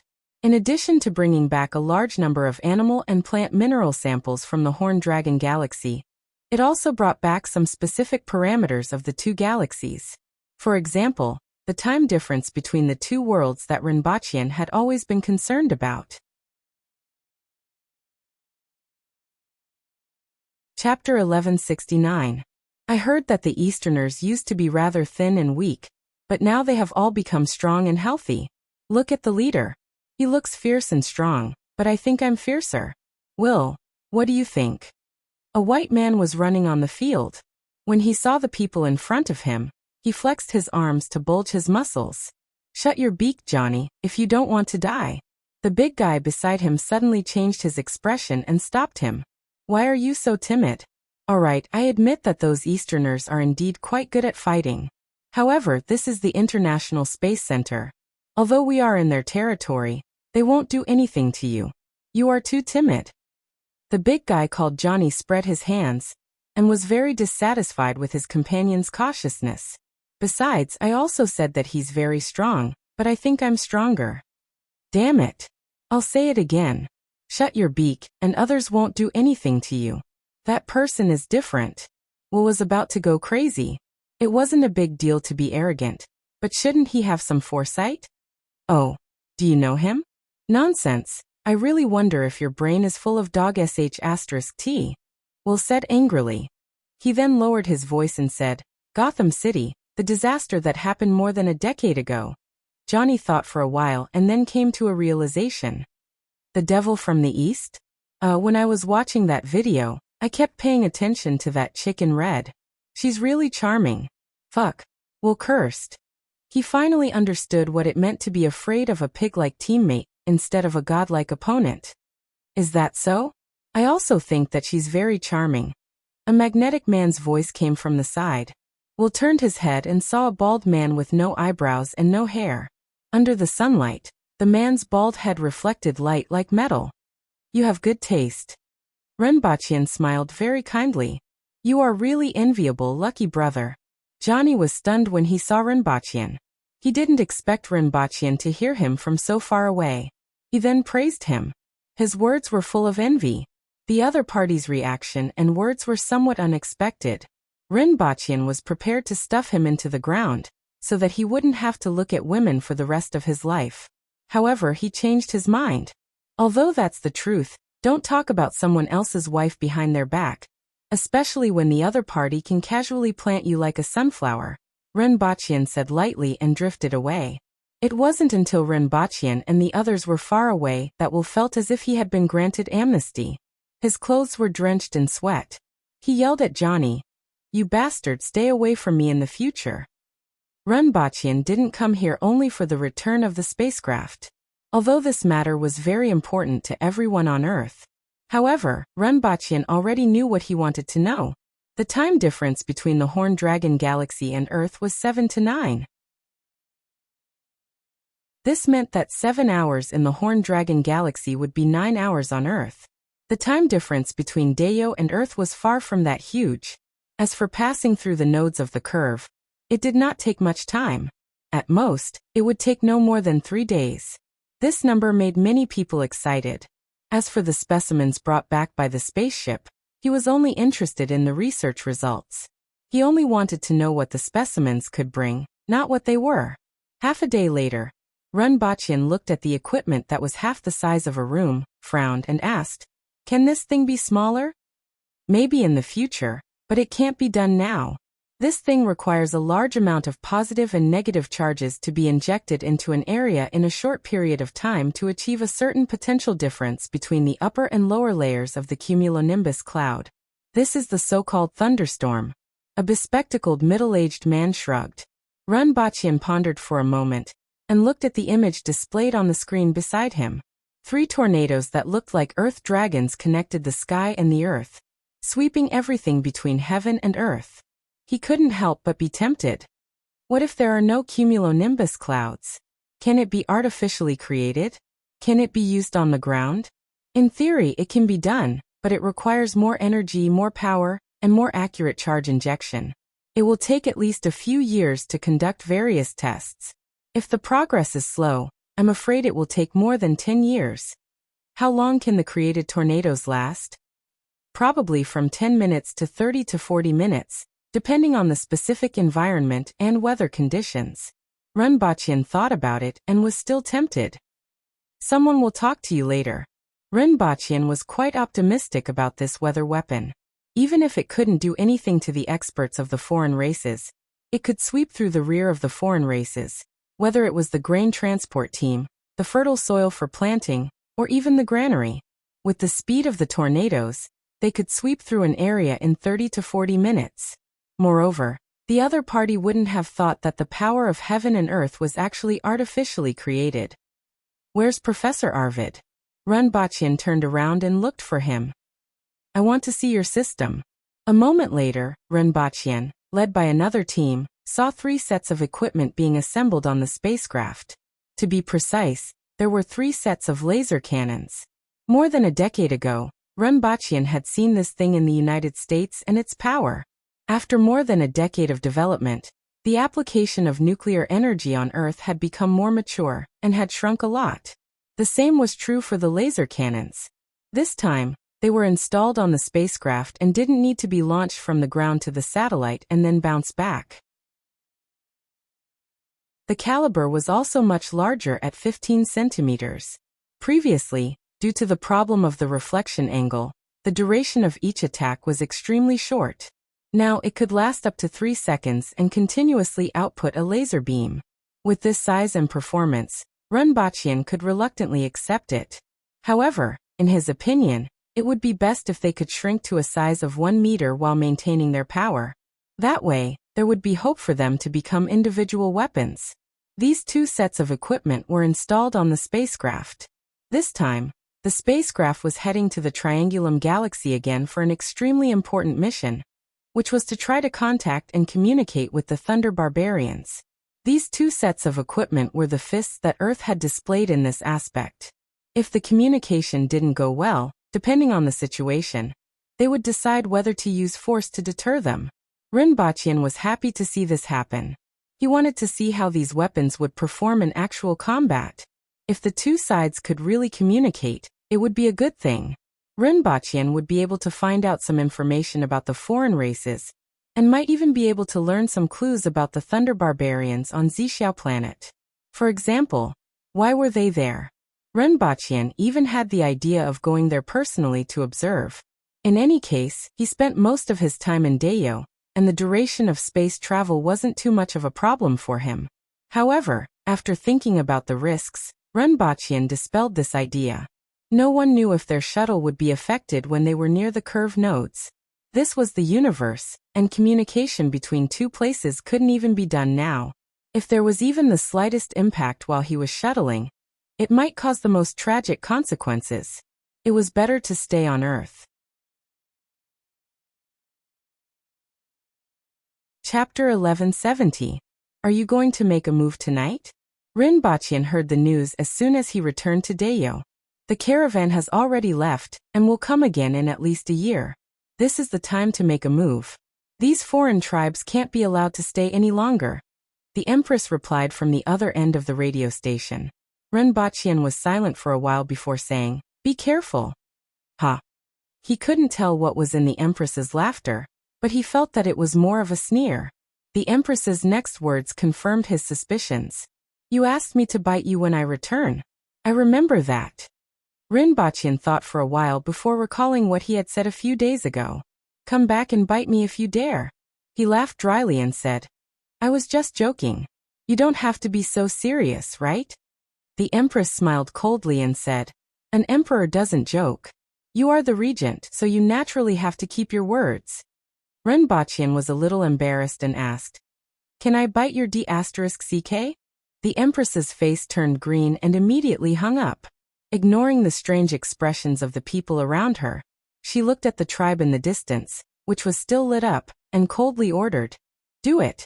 Ha ha ha ha ha ha. Before anyone could make any other expressions, one of the tall and sturdy ancient race men laughed out loud. Following his laughter, dozens of people rushed into the darkness with bloodthirsty laughter. "This bunch of lunatics. Bloodthirsty maniacs." Fire Snake Tao Qian laughed. These days, he already knew what the savages of the Aboriginals were like. They were the type that would itch if they didn't stir up trouble for a day. The Aboriginals in Lan City were only slightly more barbaric than the Great Xia people, but at least they could maintain a certain level of order and communicate. The best way to deal with these guys who popped out of nowhere was with their fists. If people were divided into lawful good, lawful neutral, chaotic neutral, and lawful evil, chaotic evil, etc., Tao Qian believed that he was lawful neutral, while these lunatics were the typical chaotic evil. Pure Metal Child tilted his head slightly, indicating that the biggest lunatic was behind him. "Do it."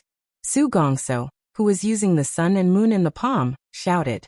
More than half of the remaining experts disappeared into the darkness. The remaining experts who hadn't even condensed their heaven-grade weapons stayed on the periphery, ready to stop the foreign tribes that ran out. Roar. The roar of a beast could be heard from afar.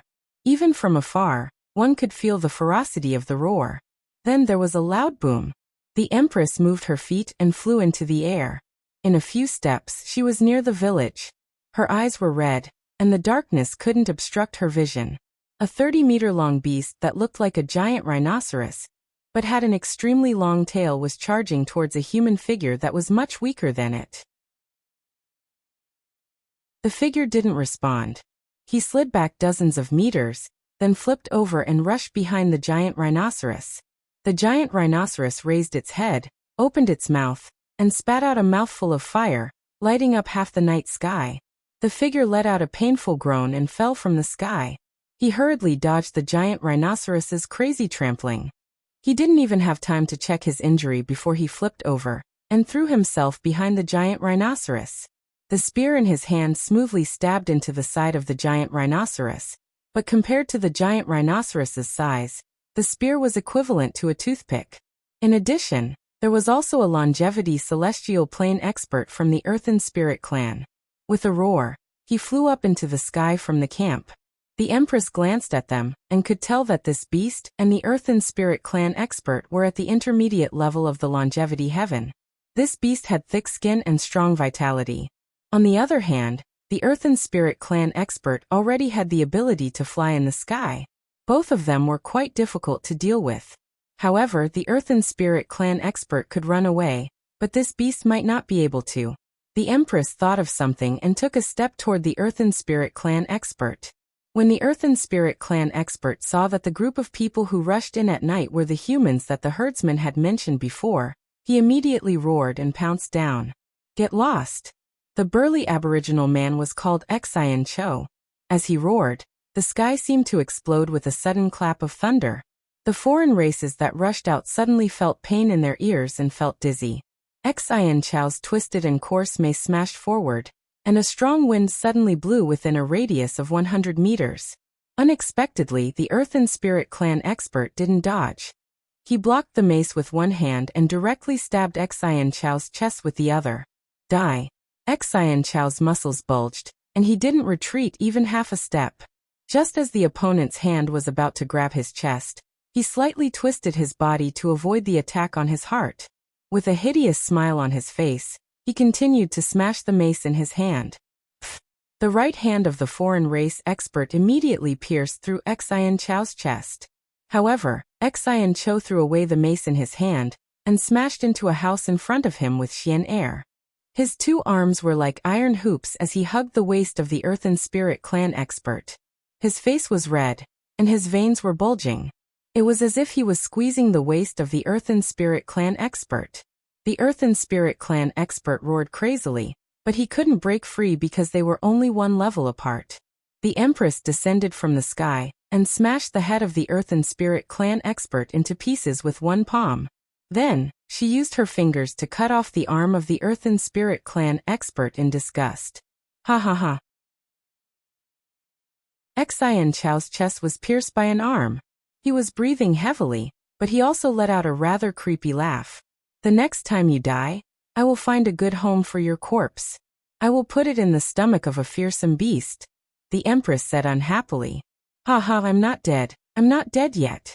Xian Chou laughed heartily. As he slowly pulled his arm out of his chest, he spat out large mouthfuls of blood. However, just as he was about to pull his arm out, the hand suddenly moved and grabbed the side.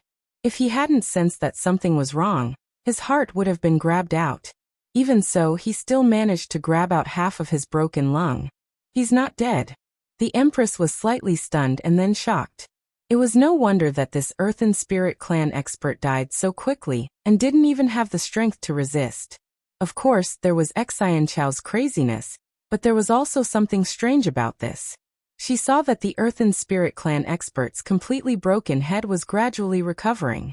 It crawled up from the ground and pounced towards the Empress while swaying. Immediately, the Empress kicked its upper body into pieces. The Empress frowned slightly. She saw the flesh on the half of the corpse wriggling, and the part that was completely broken by the Empress's kick actually began to grow back. In the distance, the giant rhinoceros-like beast knocked away the aboriginal expert and madly rushed towards the Empress. Every step it took caused a tremor in the ground. The Empress ignored the beast, looked at the half of the corpse and sneered. You want to grow back? It's not that easy. She immediately stepped forward and stomped on the corpse. The half-recovered corpse immediately exploded, and flesh and blood splattered everywhere. Roar. The beast rushed over and first opened its mouth to spit out a stream of fire. After forcing the Empress back, it turned around and swept its long tail with a horny meat hammer, smashing Xian Chou away. The Empress suddenly felt that the vitality of this beast seemed to have decreased a little. She looked at the flesh and blood of the Earthen Spirit Clan expert. Every piece of flesh was wriggling on the ground as if they were all alive. Countless pieces of flesh and blood quickly gathered in one place. The Empress immediately guessed what was going on. However, she still felt that it was a little unbelievable. She had never encountered or even heard of such a situation before. However, these foreign races each had their own strengths. She turned her head and looked around. In the other battles, the humans had the upper hand. The furry Earthen Spirit Clan didn't seem to be good at fighting. Instead, they were better at taming beasts. In the battlefield, a few foreign races surrounded an extremely powerful beast and fought with the human experts. The Empress immediately understood that the Earthen Spirit Clan wasn't good at fighting. Although this Earthen Spirit Clan expert had an extremely strange and strong vitality, and could revive even if he was smashed into pieces, the problem probably didn't lie with him.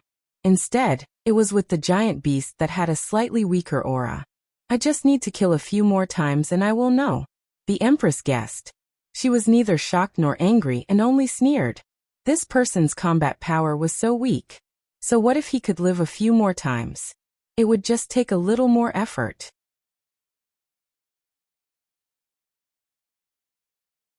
Chapter 1171. Seeing that the gigantic beast had sent the ancient race longevity heaven expert flying, the female Empress descended and punched the gigantic beast's head, producing a loud, dull sound. WWW. However, the Empress felt a strong rebounding force from her punch, and the giant beast only roared angrily. Its body moved, and its giant head came crashing towards the Empress like a moving mountain. The Empress moved and barely dodged it. She frowned slightly. Although this giant beast wasn't fast, its body was extremely strong. Even though she was one level higher than it, she couldn't do anything to it in a short period of time. The Empress was slightly tempted.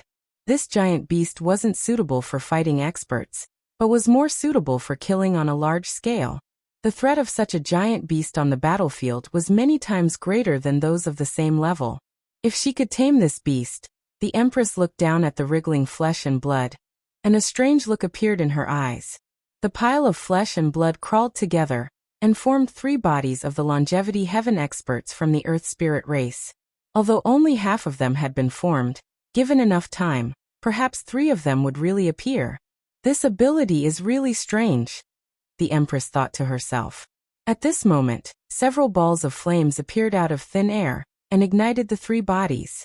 Ma Hongyu saw this and waved her brush in the air. After Ma Hongyu broke through to the heaven and earth domain, the distance she could draw in the air was much further. Previously, it was only 100 meters, but now it was close to 1,000 meters. Furthermore, its power was several times stronger. The scorching smell of the flames and human bodies was disgusting. However, the 3 bodies split apart and fell from the body along with the flames. The flesh and blood below continued to grow. The giant beast roared at Ma Hongyu, then covered the 3 corpses with its body. This is interesting. The Empress's eyes were bloodshot. She moved and punched the giant beast with her fists like heavy rain, producing a series of dull thuds. Roar! The gigantic beast was probably hurt by the Empress's beating. Its body thrashed wildly on the ground, as if it wanted to knock down the Empress who was above it. Ma Hongyu, keep an eye on those 3 corpses. Don't destroy them and don't let them come back to life.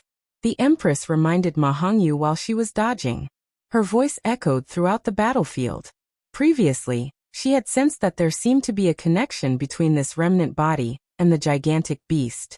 The gigantic beast had thick skin and flesh, making this remnant body much easier to deal with.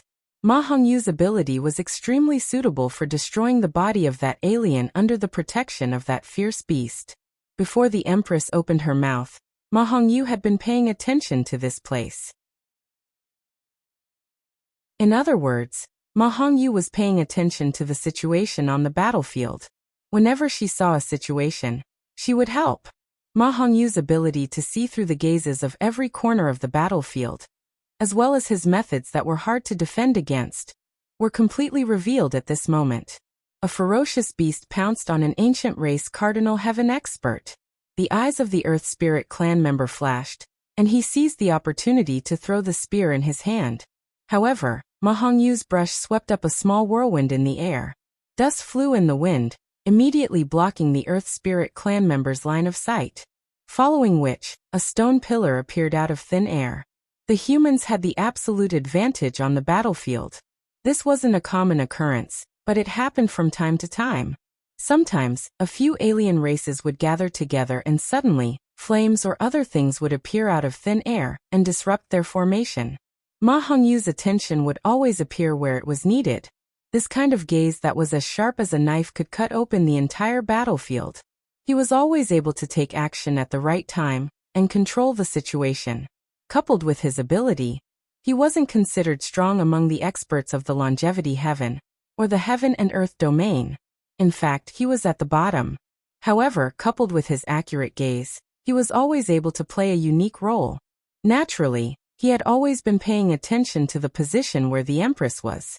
Seeing that the gigantic beast got up and frantically attacked the Empress, Ma Hongyu pondered for a moment before stretching out his brush and waving it in the air.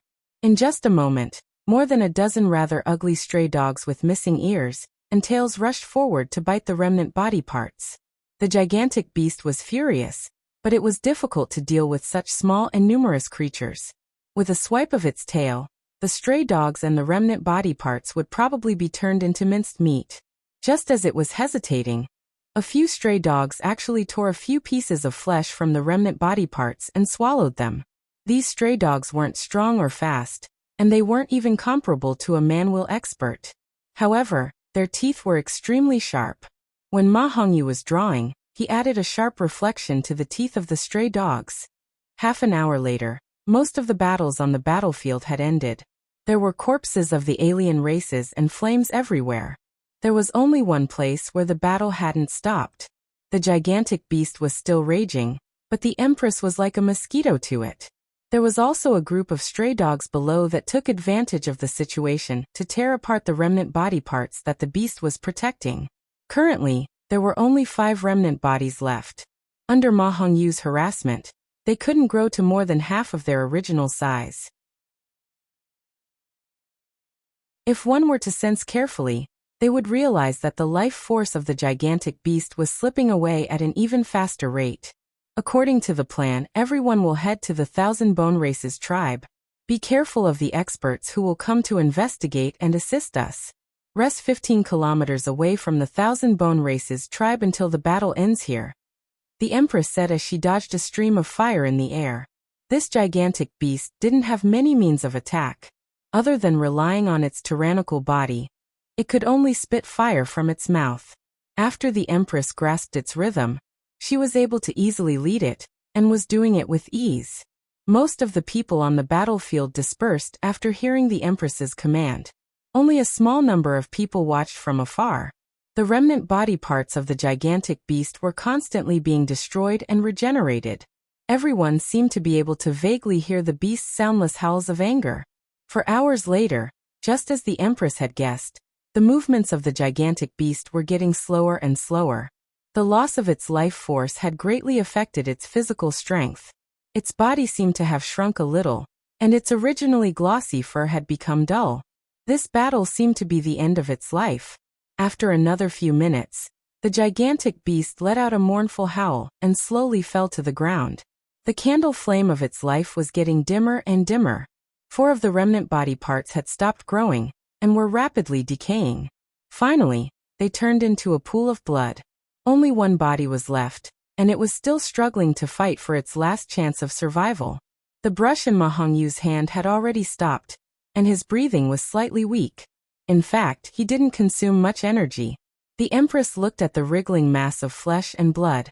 Its organs, upper body, neck, and head grew. Finally, it became an extremely old foreign race member. This seemed to have consumed the last of its energy. When all of this was completed, it fell to the ground and looked at the surrounding tribe that had been turned into ruins with eyes filled with anger and sorrow. Finally, it fixed its gaze on the Empress. With a strange tone that was filled with the deepest malice and resentment, it said, "Sinners, God will punish you. If your God really existed, you wouldn't have ended up like this," the Empress sneered. Dayo had no god and only believed in ancestral spirits. However, there were legends about the existence of gods in Great Xia. The Empress had come into contact with myths and legends on Earth, so she wasn't unfamiliar with them. God will punish you. God will punish you. God will punish you. The remaining foreign race member continued to curse viciously, as if he was cursing a village woman. Seeing him like this, the Empress gradually lost interest. Previously, she spared his life because she wanted to see if this foreign race member had any other tricks up his sleeves. Previously, this foreign race member shared life with the gigantic beast, which had piqued her interest. Now it seemed like there wasn't any. Immediately, she smashed her fist into the air. The foreign race member didn't resist and immediately turned into a pile of flesh and blood. This time, it didn't continue to grow.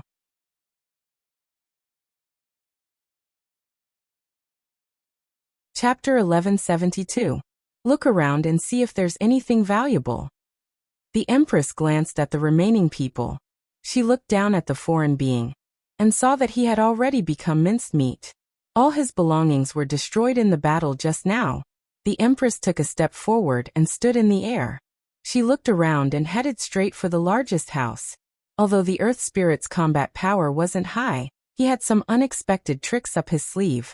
This was the ability to share life force with the giant beast. As long as the giant beast still had life force, it could survive even if it was beaten into minced meat. It could even split into several parts. If it weren't for the fact that the human race had the upper hand from the very beginning, and had confined him to a small area, his strange ability might have caused some trouble for them. The Empress thought about it further. If she had this method in future battles with the foreign races, She could share life force with some soldiers and increase their combat power greatly. A wound on a vital part could take a human's life. However, this foreign being didn't have any vital parts. Its only weakness was that it consumed the life force of the giant beast to regrow its flesh. Before it regained its flesh, it was almost defenseless. Just like this foreign being, it didn't have a chance to recover from the beginning. However, this wasn't considered a weakness. If it were someone else, they would have died long ago. It would be extremely difficult to deal with an enemy like this on the battlefield. However, this special ability had extremely high requirements. Otherwise, he wouldn't be the only one in this tribe to have it. If it could be widely used, this mid-tier race with low combat power wouldn't be able to keep this special ability. However, they had to try and maybe find a way. Even if they couldn't, it would be good to learn something useful from it. In the past, this world didn't have planes, but they did now. After a while, the Empress took out a bag with all the animal skin booklets inside. What surprised her was that the alien race spoke the human language, but used a different language. She had no idea what she had found inside.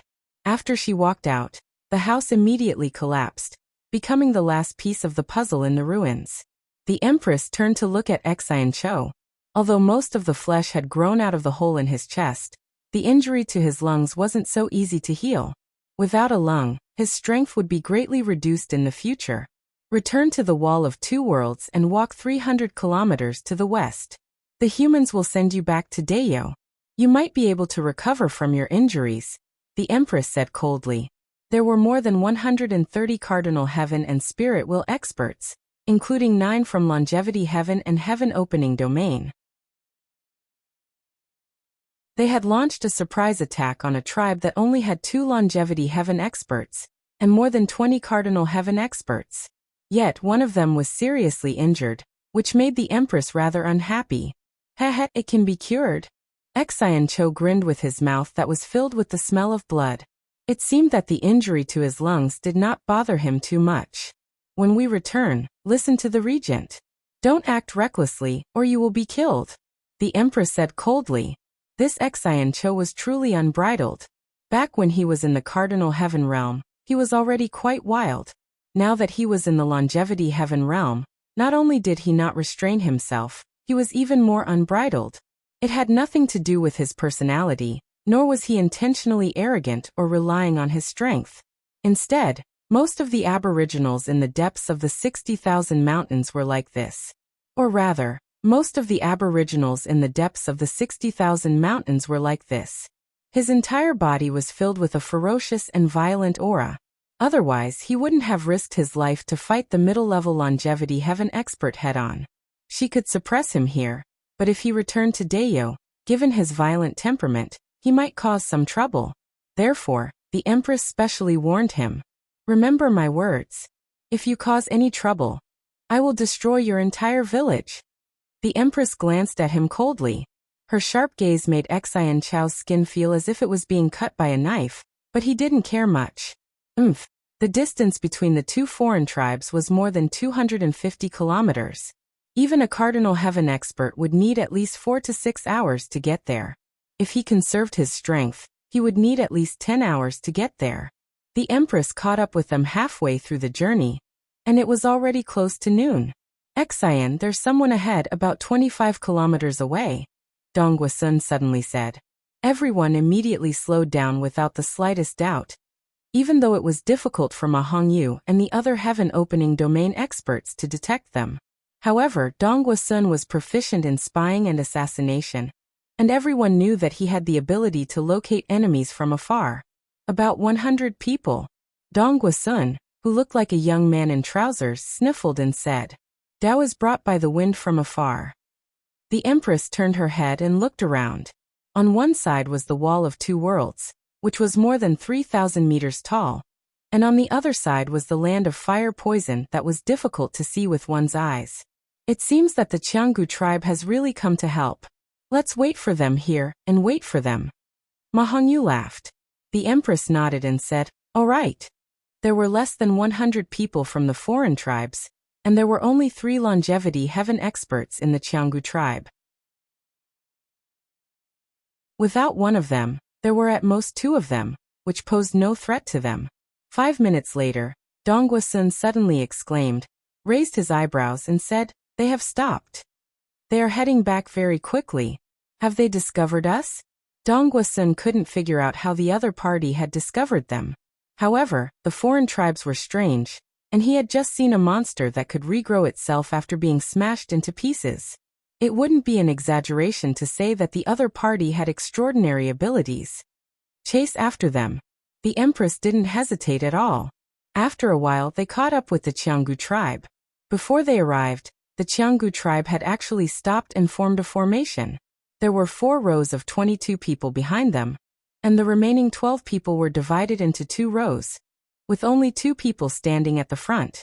This formation made everyone even more certain that the other party had already discovered their movements.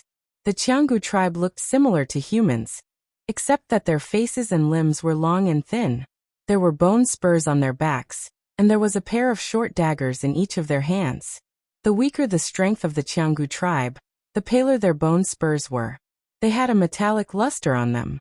The 2 longevity heaven experts' bone spurs were like dark metals, and they were black with a glossy luster. Leave 50 people behind. The rest go to the Qianggu tribe and don't let them escape, the Empress said without hesitation when she saw the enemies forming a formation. Since the other party could discover them in advance, they must have already sent a message back. As if they understood the Empress's words, the Qianggu tribe, which had already formed a formation, immediately let out a commotion. "Go!" An expert of the Qianggu tribe shouted. "Kill!" The Empress ordered coldly. "Kill!" The expert of the Qianggu tribe shouted. Many of the Qianggu tribe suddenly changed their formation, turned around, and faced their opponents with their backs. Before they could react, the bone spurs on the backs of half of the Qianggu tribe suddenly detached from their bodies and shot toward them like arrows, covering most of them. Following this, the 4 rows of foreign races changed positions, and another batch of bone spurs shot over. That night, Renbachian found out that the 2 tribes had been annihilated. Apart from Xian Cho, 2 more people from the Qianggu tribe died, and more than 10 people were injured by the bone spurs. The combat strength of the Qianggu tribe was slightly higher than that of the Earth Spirit tribe, but the most troublesome thing was their bone spurs. They were extremely fast, even faster than bullets, and extremely sharp. They shot over from all directions, and there were also some bone spurs from the Cardinal Heaven level Qianggu tribe. If they were not careful, they would be injured. Furthermore, the Qianggu tribe was able to turn most of their bones into arrows before they died. If both parties were at the same level of strength, they would be shocked to encounter such a scene. The 2 experts who died were killed by them in this way. This made the Empress more vigilant. These mid-level Qianggu tribe members were already so difficult to deal with. She wondered how powerful the 36 strong Qianggu tribe members were. Although these 2 tribes weren't very powerful, they each had their own unique characteristics. For example, the Earth Spirit tribe's most powerful technique was their ability to coexist with ferocious beasts. If the Earth Spirit tribe and the ferocious beasts were entangled in front, the Qianggu tribe would probably suffer even more casualties if they attacked from afar.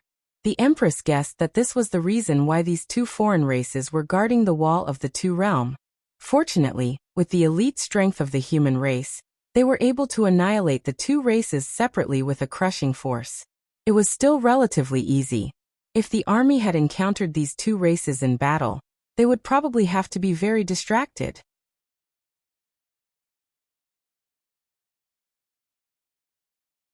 Chapter 1173. After the Empress hung up, she suddenly said, "I'll go back in 2 days." Renbachian was subconsciously shocked. Could it be that she still remembered that matter until now? Was she really going to come back from the wall of the 2 worlds to bite him? That couldn't be. "Your Majesty, do you miss me?" Renbachian probed. Without waiting for the Empress to answer, he continued, "I miss you too." The Empress's mouth twitched, and the words, "I want to bite you to death," were stuck in her throat. He didn't give her a chance to say them. "I'll go to Qing Valley to pick you up," Renbachian said. "There's no need. Prepare a plane for me." The Empress hung up the phone after saying that. She pulled up her red muslin and saw a green mark that looked like an eye on her arm. The mark was on her arm, but it was covered by her sleeve. She didn't notice when it appeared. When she was on her way to the Thousand Bone tribe, she accidentally found this mark on her arm. After thinking about it, she guessed that it was most likely left behind by that expert from the Earth Spirit race. Before he died, he kept muttering, "God will punish you." She thought that it was his resentment before he died, but when she found this mark on her arm, her first thought was that it was his doing.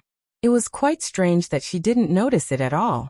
Although she didn't know what it was for, she guessed that it had something to do with the god that the Earth Spirit race had mentioned. God. There are no gods in this world. Even if there are, they aren't humans. The Empress looked at the mark on her arm and sneered. She rubbed her skin with her hand and couldn't feel anything. She put down her sleeve. However, she couldn't do anything about it. The Earth Spirit race wasn't very strong, but there must be something special about them to be able to become a medium-sized race. Therefore, the Empress planned to go back and ask Renbachian to bring her back to Earth to see if he could remove the mark on her arm. Previously, Renbachian could directly bring other people's heaven-grade weapons back to Earth and cut off contact with their original owners. This might be a solution. Somewhere in this world, within a mountain range, there was an endless chain of altars, distributed on the peak of every mountain. On each altar was a stone statue that was 100 meters tall. The stone statue looked down slightly as if it was overlooking the Earth Spirit race, and the beasts walking at the bottom of the mountain. Great Elder, one of our tribes has disappeared. An Earth Spirit wearing a crown studded with green gems walked in from a divine hall halfway up a mountain. Which tribe? An Earth Spirit clan elder wearing a necklace made of jade beads around his neck said in a deep voice in the hall. It seems to be a tribe that split off a few thousand years ago. Their token is broken. Can you find the direction? There has been no news of them for thousands of years, and the token suddenly shattered just now. Great Elder, could it be the doing of the upper 36 clans? They have an agreement with us. The old man of the Earth Spirit clan remained silent for several breaths before he said, "Ask people to prepare the sacrificial offerings. Inform the deities of this matter in 10 days. The Black Sky God will definitely guide us and bring disaster to our enemies. No one can slaughter the people of the Black Sky God without being punished." 10 days later, offerings were placed on countless altars in the mountains. Countless Earth Spirits with one or more agate necklaces were kneeling in front of the altars, chanting all kinds of praises. Then, countless Earth Spirits formed a circle in front of the altars and danced. Black Sky God, your people and descendants offer you endless piety and respect. Please guide us to find the murderers who slaughtered your people. Please guide us to bring endless disaster to our enemies. This kind of ceremony lasted for an entire day. Suddenly, a stone statue opened its mouth and spat out a black gem. The Black Sky God has responded to us. The cheers suddenly spread from one mountain to another, and then into the distance. All the mountains were in an uproar. The next day, the Great Elder threw the black gem to an Earth Spirit wearing a crown. The enemies are in the northeast. This divine stone will guide you to find them and defeat them. Yes, Great Elder. How many people should I bring? The enemies are far away. Bring a group of warriors, and 5 giant beasts of disaster. I will inform the 36 clans. 3 days later, countless Earth Spirit warriors riding wild beasts galloped out of the mountains. The mountains trembled as they galloped. Behind the countless warriors of the Earth Spirit clan were 5 terrifying beasts that looked like moving mountains. In Dayo's imperial court, Renbachian asked the guards to bring in boxes and place them in the hands of every minister. These are.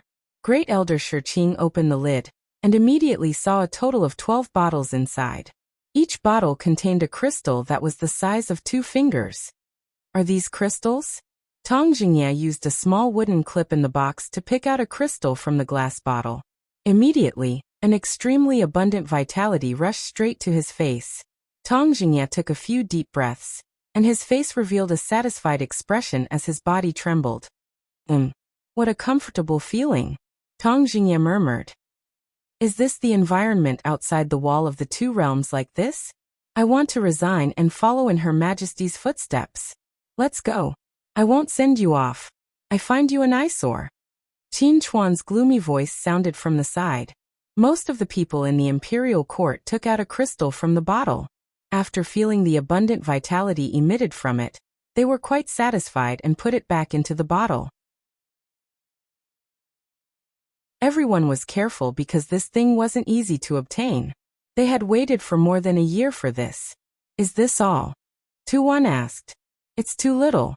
Also, why do I see more crystals from Great Elder and Young Elder than me? This was what most people were thinking. There were indeed too few crystals in the hands of everyone. According to what Rinpochian had said before, these crystals would only last for less than 2 months. After all, the number of crystals is limited, and it's impossible to supply them in large quantities. The 2 elders will each receive 12 crystals, the 6 ministers will each receive 11 crystals, the 24 ministers will each receive 10 crystals, and the deputy ministers will each receive 9 crystals, Rinpochian explained. In addition, the protectors of the 5 protectorates will each receive 11 crystals, and the deputy protectors will each receive 10 crystals. There are also some Cardinal Heaven experts who aren't officials, but aren't Cardinal Heaven experts will each receive 5 crystals. There were less than 3,000 level 4 crystals in total. Using this method, more than 700 crystals were distributed at one time. These level 4 crystals could only be distributed 4 times at most, which was 2 years' time. As for whether it wasn't enough, everyone would have to think of a solution themselves. The ores that were sent back were only made into these crystals? Tuan was puzzled. There were a lot of ores sent back, and everyone was paying attention to them. However, the amount produced was too little. This is part of it. This type of crystal was a 4th grade crystal. Below them are level 5 crystals. Rinpochian asked the guards to bring everyone a bottle containing a level 5 crystal. There are a total of 10,000 of these level 5 crystals. I will reward a portion of them to those who have made great contributions to the imperial court, regardless of their level of cultivation. Rinpochian smiled. For example, the people from the academy have made great contributions to the imperial court over the years. The changes in Dayo today are inseparable from them. I believe that all of you won't deny this, right? In addition to them, there are also some officials from various ministries who have made great contributions to the imperial court. The examination office has a tally of these people. Although the imperial court has already given them rewards, these crystals are another form of favor and recognition from the imperial court. Everyone nodded slightly as they couldn't find fault with this point. In addition, I want to hold a martial arts competition to select human elites who will be rewarded for training. I will also take out a portion of the crystals as the prizes for this competition. Can I participate?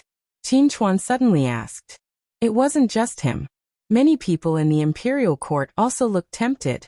Rinpochian really wanted to ask if they were shameless. No, there is an age limit this time. We want to select young people with potential, especially those who don't have official positions and are wandering outside. If you have a capable nephew, you can let them participate, Rinpochian said with a sullen face. Finally, I will take out 5,000 crystals and sell them in the market. The money will be used to subsidize the investment in the south. Seeing that Rinpochian had arranged everything clearly, everyone was speechless. However, there was one more thing that Rinpochian didn't mention. There were still more than 800 level 3 crystals. If he did, these people would definitely be skinned alive. He was going to use them to reward those who had made great contributions in the future.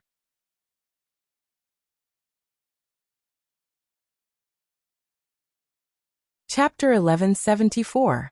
In the lecture hall of the Black Bamboo Academy, looking at the students sitting below with bright eyes, Rinpochian felt a sense of satisfaction. These young people were the future of this world, and the fruits of his hard work over the years. There were Aboriginals, Jing tribe, and people from the Yun Nation. As time went on, the number of people in these 2 areas increased. Rinpochian stood on the stage with a smile, and spoke in a heavy voice. Knowledge is power. The fist is only the power of the physical body, but it can't move the world, while knowledge can. Armor can arm your body, but knowledge can arm your mind. The power of the physical body is only a narrow range, but the mind allows you to get close to the truth of the world through your knowledge, thereby becoming stronger and having a wider range of power. The power of the physical body brings destruction and ruins, while the power of knowledge brings prosperity and civilization, creation, and value.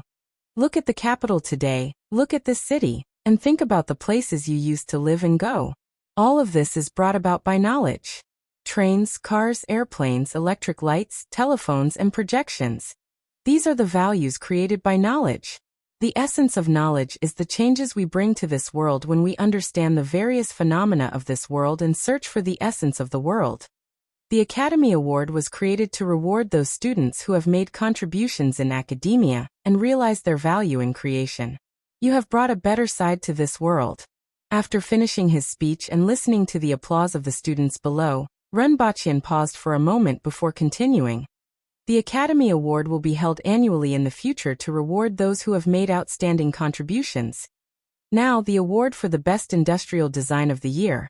Research on the control method of an aero-engine based on the Lyapunov function. By Shiryu. Tonglan and Shirgan's expressions changed slightly as they looked at a girl in the same row. They didn't expect her to be the first winner of the Academy Award. A delicate and pretty girl in her 20s looked at Renbachian in surprise and couldn't react for a moment. Don't just stand there. Go up. Su Peng poked her shoulder from behind. You will forever be remembered in the history of the Black Bamboo Academy, and your photo will be hung in the Hall of Fame. Renbachian smiled. The Academy is proud of you. After Shiryu recovered from his shock, he ran up to the stage and heard those words. His eyes reddened and he almost cried. As a commoner student, he had gone from being illiterate to being the only commoner student in the bachelor's class. He had gone through a lot of hardships, and temptations. The other commoner students had long since joined the workforce, and many of them had even become 6th or 5th rank officials in the Ministry of Works. They had long since improved their family situation. She was the only one who persisted and devoted herself to endless study and research. Many times she had thought of leaving the academy and working in various departments. Her family situation would be much better. It was just that she preferred the atmosphere in the academy, and the process of constantly learning new knowledge. This sudden award made her feel that everything she had done before was worth it. He then picked up a box from the side and opened it to reveal a bottle. This was 50 crystals. The students below immediately revealed looks of envy, and the applause became even more intense. These days, the news of origin crystals had already spread out.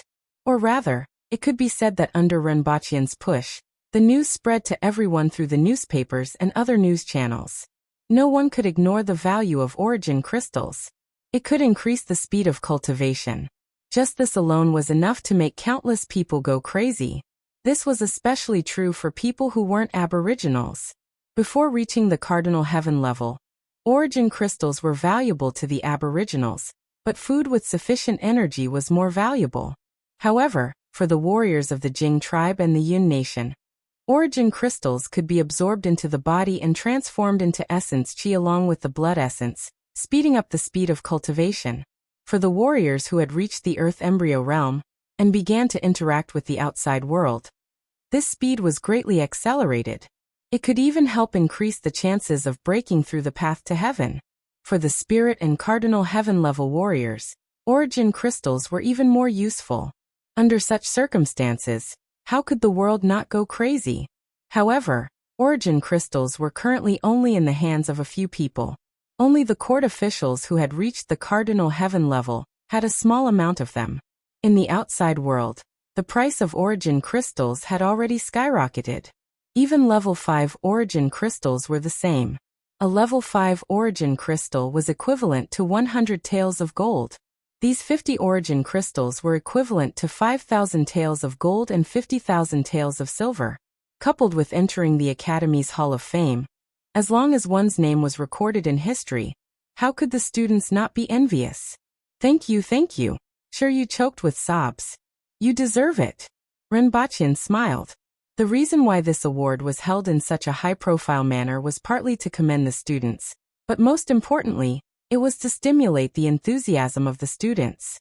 As for whether sure you would get into trouble for possessing these origin crystals, Runbachian believed that no one in the capital would dare to target the students of the academy. As for whether sure you would sell them, this was for sure because these origin crystals weren't very valuable to her. Shiryu's talent could only be considered average. Besides, it would be better for the aboriginals to exchange the origin crystals for Earth-level beast meat. Furthermore, her family's situation would also improve. After all, Shiryu came from an ordinary family and wasn't well off. In addition, Runbachian wanted to inflate the price of the origin crystals, so that he could release the remaining few thousand origin crystals. Shiryu was just the beginning. Next is the Best Scientific and Technological Progress Award of the year. Some expansion of the hydrodynamic equation around the flow problem. Aerodynamic Research Group. This time, it was a group of 4 people who were 1 year younger than Tonglan and the others. The 4 of them smiled very brightly. Although the origin crystals were very valuable to them, it was far less meaningful than the recognition of their research. After the 4 of them left, 2 more awards were handed out, and it was time for the highlight. Next is the most valuable award of the year, Giant Automatic Circulation Control Calculator. Electric Machinery Group's Ancient Crystal, Ancient Water, and Xiaomin. Runbachian announced loudly with a smile on his face. That's right, this was the biggest surprise he had recently received. The so-called Giant Automatic Circulation Control Calculator could actually be called a relay calculator. This was a real computer, the prototype of a modern computer. Although the researchers had done research on this and made much faster progress than the students. The researchers were all scientists that Runbachian had abducted from various countries, and computers had long been integrated into their lives. They had sufficient understanding and cognition of computers. So Runbachian placed the most important part in the research institute. However, the students of the academy were different. They didn't know much about computers, and didn't even have a concept of them. It was just that a few of the students wanted to solve the large amount of data involved in their studies and research. As a result, they wanted to design a device that allowed them to be lazy. Although the giant calculator had a very slow speed of operation, only being able to perform addition and subtraction 4 times in 1 second and multiplication and division every 10 seconds, it could be said to be very primitive and slow. However, this couldn't hide the brilliance of wisdom that it was full of. From a certain perspective, lazy people could change the world. First, set a small goal such as 1 second. Remember, Scholar House.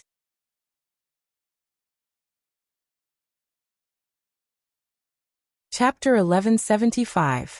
After the Black Bamboo Academy Awards, it was time to reward the mid-level and low-level officials who had made outstanding contributions. For example, the officials from the Department of Commerce who had made great contributions to the promotion of the Jinkala fertilizer. The officials from the Public Order Bureau who had made great contributions to stopping the theft, robbery, of manhole covers. The officials from the Department of Transportation who had improved the situation of violent car racing on the highway from Lan City to Chiyun Prefecture. The supervisors who had strictly enforced the safety of the mines and ensured that there hadn't been any major casualties for 3 consecutive years. The names of a batch of low-level officials who weren't well known and didn't have high strength, but had performed well in their posts were published in the newspapers. And the prizes were all origin crystals. After the Black Bamboo Academy and the large-scale awards, the enthusiasm of the students and officials was fully aroused, and the enthusiasm of the market was also aroused. In particular, some crystals entered the market, and were instantly placed on the desks of many officials, aristocratic families, and the upper echelons of the chambers of commerce. After confirming the effects of the crystals and their abundant vitality, even though the vitality released was limited, and could only be used for a short period of time, it was still wildly sought after by the entire market. 1 crystal cost 100 taels of gold, and could only be used for 1 day. However, it was extremely cost-effective for breaking through to the next level. For some people, money was never the most important issue. Seeing the popularity of the market, even some officials were tempted and wondered if they should sell a few of the level 4 crystals they had. At this time, Runbachian put the remaining 5,000 crystals into the market. After limiting the number of individual purchases, They were sold out in just half a day, earning a huge income of 5 million taels of silver, which was used to increase the investment in the 60,000 mountains. If there were enough crystals, Runbachian believed that even if the price was reduced to half today, the sales alone would be enough to maintain the rapid development of technological products and the construction of public facilities in Dayo. What is the soul? What is the spirit? What is the divine sense? This is the greatest mystery of mankind. On Earth, from religion to science, countless people have been guessing and searching, but there has never been a real conclusion. However, this world is different. The existence of the divine sense gives us the possibility to explore. Although the concept of the divine sense in this world has always been difficult for me to understand, I have asked many people, especially those who carry swords on their backs, and they seem to have mixed it up. However, in my opinion, this isn't the case. The divine sense, which I find very strange in this world, has a unique characteristic. His divine sense could actually interact with the external world, allowing him to become even stronger. Moreover, the divine sense was actually visible, touchable, and materialized. What was divine sense? Was it a soul? Why could it interact with the world? How could he condense a divine weapon? Your Highness, boss, you have to know that this is a real miracle. In the interaction between the divine sense and the outside world, what kind of process takes place that causes matter to appear? Your Highness, divine sense is what we need to study the most. This is God's domain. Thinking of this, my heart was about to jump out of my chest. I need research subjects. He fell into deep thought as he listened to the long-winded narration of the big-nosed woman. Not only did they want to know the answer to this question, but he also wanted to know the answer. In fact, he had a certain understanding of the soul, spirit, and divine sense. The way he saw it, the soul was the carrier of the spirit, the existence of a person. Spirit, on the other hand, was the fluctuation of the soul. It was a process of one's thoughts and perception. However, divine sense was different from the other two. The soul consciousness was the method and means for the soul to perceive everything. It was the hands and feet of the soul, and it was the extroversion of the soul. This distinction was very subtle and easy to confuse. He didn't know if he was right. In fact, he was very interested in this research and had this idea for a long time. It was just that he didn't have the ability, the time, or the appropriate tools for observation and detection. Now that vitality had been discovered and some tools could be made, it was time to start research in this area. Although most of the experts who had condensed a divine weapon had gone to the Lansong territory to fight against the foreign races, there were still a few suitable candidates. You can leave first. I will consider this matter. Runbachian waved his hand. After thinking for a while, he contacted Li Yuanju and invited her to the capital. On one hand, it was to discuss the youth competition. Without her, it would be difficult to expand the scope to Great Xia. On the other hand, it was to use the Yuan crystals. After all, Li Yuanju had to stay in Great Xia to guard the internal affairs. Otherwise, she would have already become a heaven and earth region expert. As a top genius who wasn't inferior to the Empress, she was more important than the ministers in the imperial court. Finally, she was invited to participate in some research work. Well, to be studied. Moreover, there was Lin Yu by her side. Her mind and body were seriously out of line, and the Wi-Fi signal for her mind was intermittent. Presumably, she would make outstanding and unparalleled contributions to the research work. There was a radio station at Li Yuanju's place and a person who specialized in receiving information from the radio station. It didn't take long for her to receive a definite reply. Of course, she still didn't know what the so-called research work was. After finishing this, he got someone to inform Honeysuckle and the ministers in the imperial court. He also got someone to wake up Lin Xiaola, who had been sleeping for decades, and prepared to make a trip to the Yun residence. Wang Jing. He only brought a team of guards and Lin Xiaola with him. Now that he was at the Earth Embryo realm, he had enough ability to protect himself.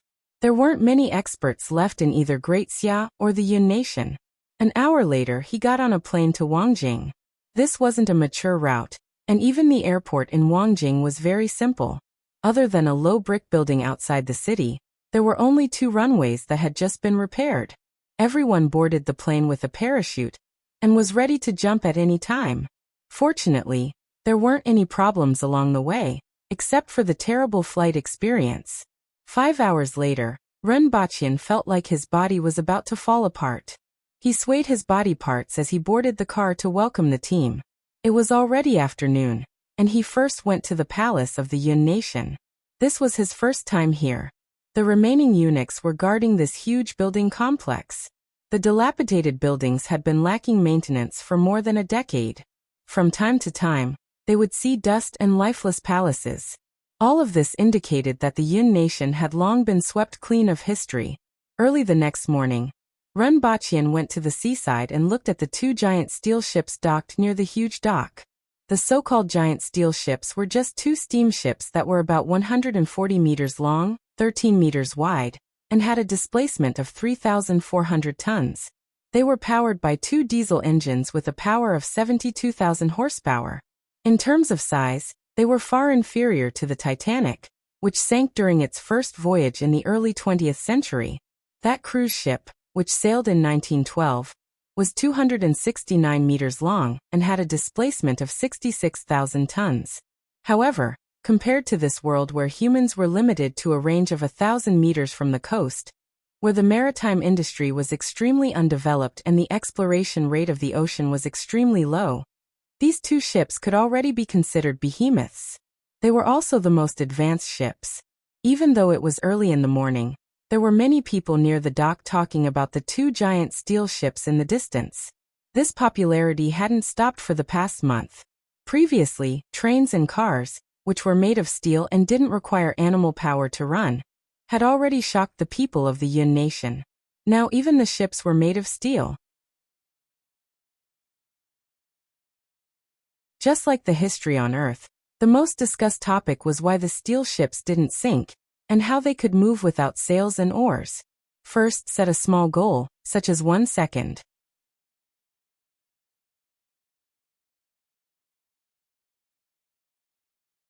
Chapter 1176. Your Highness. A row of aboriginals in neat leather armor greeted him respectfully. Guangsha Literature Network. Renbachian nodded with a smile, and looked at the short and strong young man at the front of the group. He seemed to have thought of something, and his eyes were filled with reverie. He smiled and asked, "One Piece?" "Principal." The young man smiled sheepishly. This young man was Chao Zhong, the freshman who almost dropped out of school after watching One Piece. More than 10 years have passed in the blink of an eye.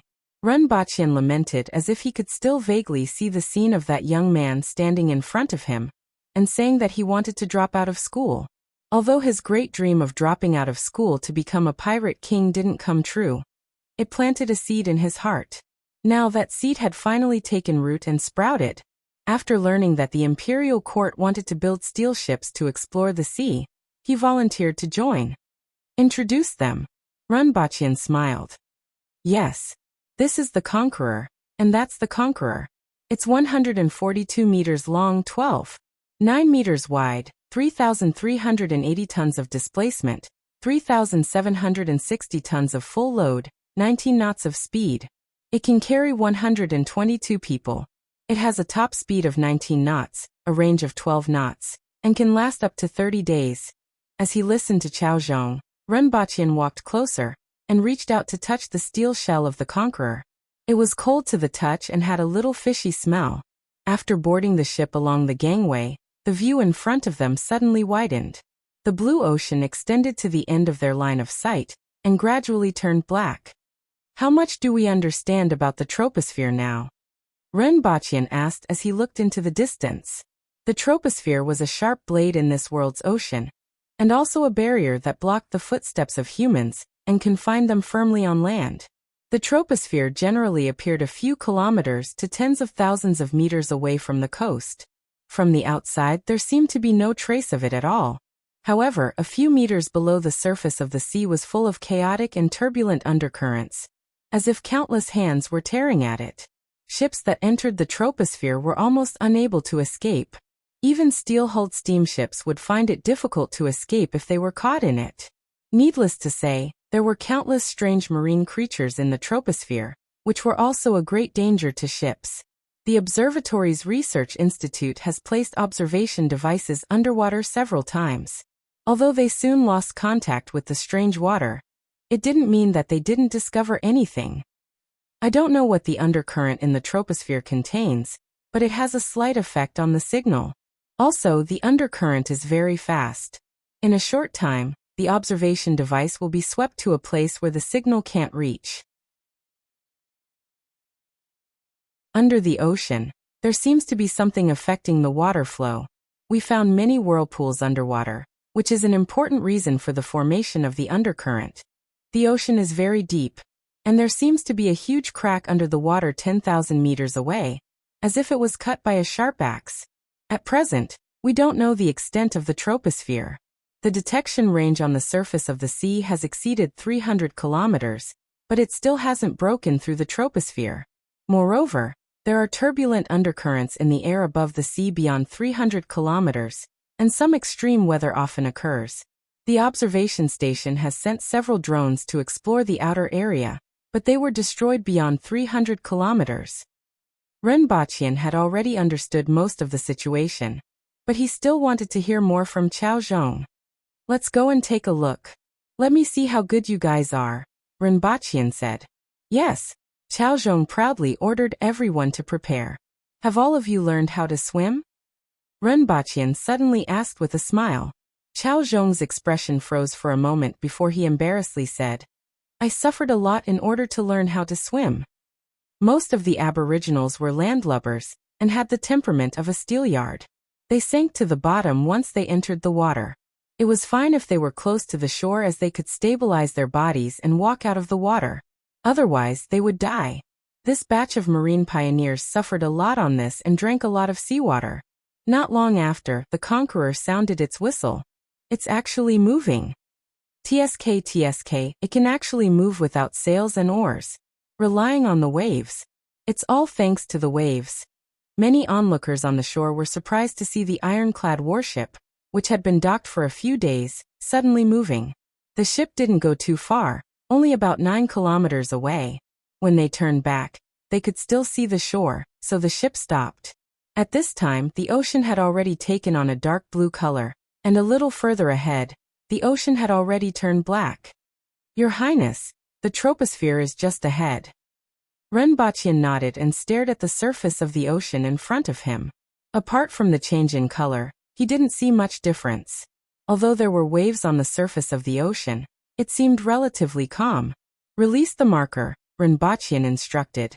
"Get ready to release the marker," Qiao Zhong immediately shouted. A moment later, a red wooden ball with a diameter of 2 meters was released from the ship. This wood was very dense and didn't reach the bottom of the water after being thrown into the water. Soon, Renbaqian saw that the ocean seemed to be enraged. Although there weren't many changes on the surface, the wooden ball under the water began to move rapidly and irregularly at a high speed. This was the effect of the undercurrent under the water. In just a moment, the wooden ball suddenly shattered as if it had been hit by a heavy hammer. It turned into countless pieces of wood that continued to float in the water. This was the power of the undercurrent. Under the power of countless undercurrents, it could even deform steel. Huge waves suddenly appeared on the surface of the ocean, and a huge object suddenly emerged from the water. It looked like an octopus tentacle that extended more than 30 meters out of the water. It twisted and swayed on the surface of the water, and there was a huge mouth full of sharp teeth at the top. "This kind of piece of firewood is everywhere under the water," Qiao Zhong said. "My strength isn't particularly strong, but there are too many of them." This wasn't a tentacle of a huge monster, but its body looked like this. After finishing his sentence, he picked up a bow from the side, drew it, and knocked an arrow. An arrow pierced through the air and pierced the swaying tentacle, immediately creating a big hole. Blue blood sprayed everywhere. The surface of the sea suddenly churned, and the tentacle frantically slapped in all directions. Even a big hole wasn't considered fatal to this kind of creature. Compared to its body size under the water, the body size of this huge monster on the surface only took up 1/3 of its body size. "A piece of firewood?" Renbaqian turned his head doubtfully. This name sounded awkward no matter how he listened to it. Hey, this is what we call them in private. The people at the observatory call them heterogeneous leeches. Chao Zhong laughed. Are there many of these things under the water? Yes, they are everywhere. With such a body size, they should need a lot of food, right? Do they have so much food? There are more marine life under the water than expected, especially those undercurrents. Although they are turbulent, they also suck in a large number of fish from afar. How do these things not get torn apart by the undercurrents under the water? Rin Baqian listened to Chao Zhong's explanation and nodded gently from time to time. He looked into the distance and sighed. It seemed like there was still a long way to go to solve the mystery of the ocean. However, this wasn't the most important thing. At present, the most important thing was to find a route along the coastline. As for whether they could achieve their goal, no one knew now. Although the ocean looked very deep, there was a troposphere outside and a coastline inside. There was only such a curved path for ships to pass through. And no one knew if they would get stuck by a submerged reef somewhere. Fupin Chinese.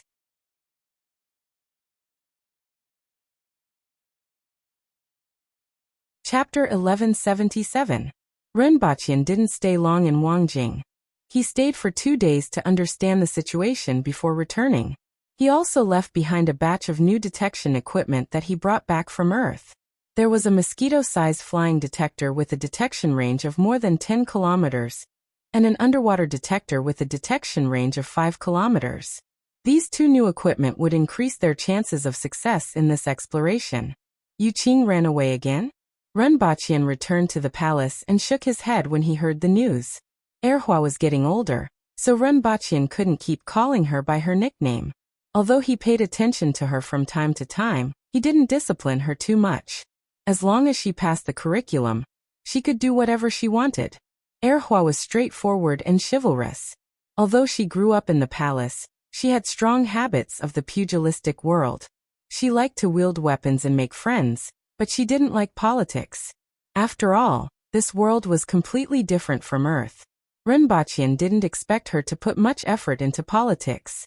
Moreover, with the Empress's strength, she would live for at least 300 years, and it was unknown whether Erhua would inherit the throne. If she put too much effort into politics, she might really cause trouble in the future. This was something Ren Baqian didn't want to see, so he didn't force her when he saw that she didn't like it. At this time, Erhua didn't know that her father was back. She was calling her friends in the Shanhui restaurant, banging on the table and singing. Erhua's 5 notes wasn't complete.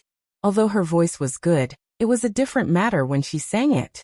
Fortunately, with everyone around, it didn't stand out and was very lively. Monk, let's form a band, shall we? Erhua was a little tipsy as she pulled Xingrua aside and muttered. The princess is drunk. Xingrua chuckled. I'm not drunk. I've been thinking about it for a long time. Let's form a heavy metal rock band, and you will be the lead singer.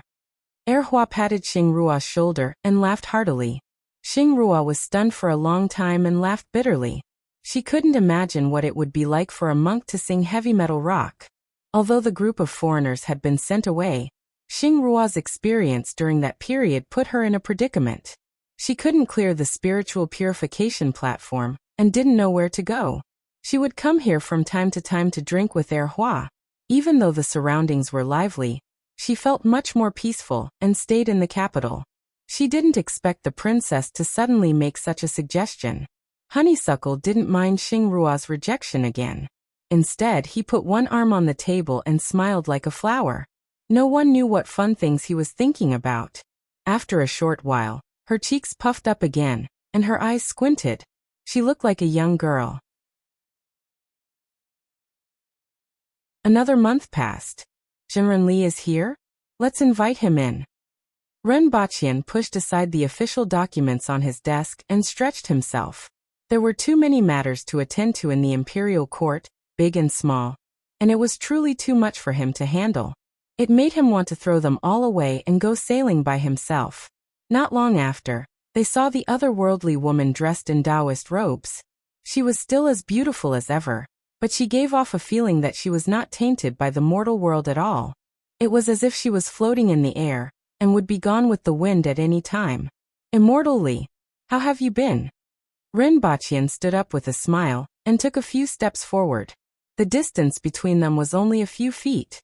He didn't know why, but he always wanted to shake hands with her to see if she was really untainted by dust. With this thought in mind, Rinpoche really stretched out his hand. Zhao Prince Consort. She looked at his right hand, which was still stained with ink, with a tinge of doubt in her eyes. It's a courtesy, a handshake, to show that both parties are friendly. Rinpoche insisted on not withdrawing his hand. Seeing that she didn't respond, he reached out and grabbed her hand.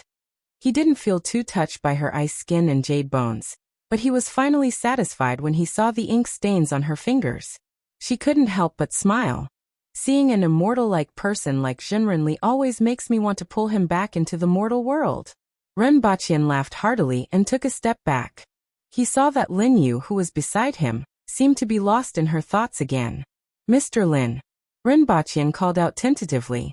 Although she wasn't very smart, she was still a top-notch expert, and calling her Mr. was a form of respect. It wasn't good to call her Madam or Mississippi. After half a minute, Lin Yu dragged her voice and said in a daze, it's Prince Consort. You still haven't recovered? Rinpoche asked. It had been more than 10 years, but Lin Yu's strength hadn't changed at all, and the situation where she was dozens of beats slower hadn't improved at all. I'm 2 seconds faster than before. She nodded slightly. Rinpoche calculated in his mind. That meant that she had improved from 32 seconds to 30 seconds, right? She was still dial up the internet. Is the world of Great Xia still stable? Rinpoche asked casually. She nodded gently. In fact, when had the world ever been stable? However, the top group of people had left, and the remaining people were just small fries. In particular, how could it be possible to hide the fact that the organization had incorporated those top-notch experts? They didn't even think of hiding it. Almost everyone knew that there was an extremely powerful secret organization in the dark. Moreover, there hadn't been any news of those experts for so many years, and many people were guessing whether they were still alive. As a result, conspiracy theories were prevalent, and many people were much more cautious. You've worked hard, Rinpoche said. How's the situation over there? Li Yuanzhu asked. In fact, she was the one who should have gone to the wall of the two worlds. With her talent, she was far superior to the Empress. However, in order to suppress the world, she stayed in Great Xia. It could be said that Rinpoche felt a little guilty towards her. He immediately told her everything he knew about the wall of the two worlds, the foreign races, and the situation. In fact, it wasn't much. Even now, everyone knew very little about the foreign races. The Greythorn race, which wasn't far from where the Empress and the others were hiding, was a weak race and knew very little about the outside world. After all, the wall of the two worlds was a remote place. Even the Qiangu race didn't know much about it, and only heard a little from the caravans. There's not much time left. Li Yuanzhu's expression changed slightly. If they touched those two foreign tribes, the foreign races would probably react very soon. There's not much time left. Rinpoche sighed. He only hoped to delay as much as possible. He then relaxed and smiled. However, it's not like we didn't gain anything. After saying that, he picked up a bottle from the table and took out a level 4 origin crystal from it. Wisps of vitality immediately emanated from it. Is this the origin crystal that the prince mentioned? Li Yuanzhu took it and carefully sensed it. It's indeed a good thing. If we had discovered it earlier, we wouldn't have had to worry so much. Hey, it's a good thing. Lin Yu grabbed the origin crystal in a flash. She held it tightly in her hand and refused to let go. Rinpoche smiled and shook his head. He asked someone to bring 15 level 4 crystals and 5 level 3 crystals to Li Yuanzhu. I hope you can break through as soon as possible, Rinpoche said. He then talked about other matters. The martial arts conference was easy to arrange. Even though those experts had left, their disciples still remained in Great Xia. These people included the majority of the elites in the Jianghu of Great Xia. In addition, they also had good friends. Most of the young elites' friends were of a similar level. In this way, they wouldn't lose too many friends. One more thing. Mirror Moon Deity and Swift Thunder Hands are dead. If their descendants are willing, they can move to Dayo. Most of the martial arts techniques in the martial arts hall can be opened to them. If they are unwilling, I can make the decision to send them 50 level 5 origin crystals every year. If they have any difficulties, they can also contact the rearguard commandery. Mirror Moon Deity and Swift Thunderhands were the two experts who died during the destruction of the Qiangu race. Li Yuanzhu felt it was a pity that the death of these elites was one less. However, she still said, "In that case, I will thank the prince on their behalf. It's what I should do." Ren Baqian waved his hand. No matter why these people joined, they were fighting for the human race and eventually lost their lives. He had to take care of them so that those experts wouldn't have to worry about them. After talking about this, Ren Baqian said, "There's another important matter that I need your help with. Is it to study the spirit and heaven-grade weapons?" Li Yuanzhu already knew a little before coming. Many experts have gained some insights over the years. I don't know if it will be of any help. Just 2 of you will be enough. Ren Baqian smiled. The insights of many experts were mostly personal experiences. Although Ren Baqian needed them, he didn't value them too much. He valued the research subjects more so that he could conduct systematic analysis and research.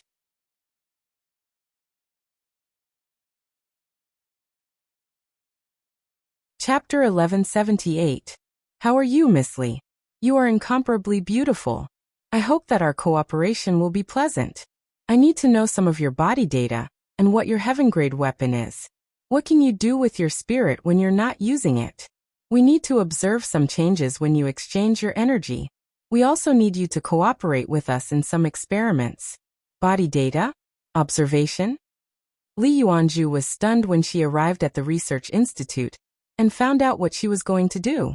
Even with her calmness, there was some anger in her eyes. He would never have thought that he was actually here to be experimented on. The big-nosed man in front of her didn't notice her anger, and kept saying things like instruments, experiments, and observations, which made her feel bad.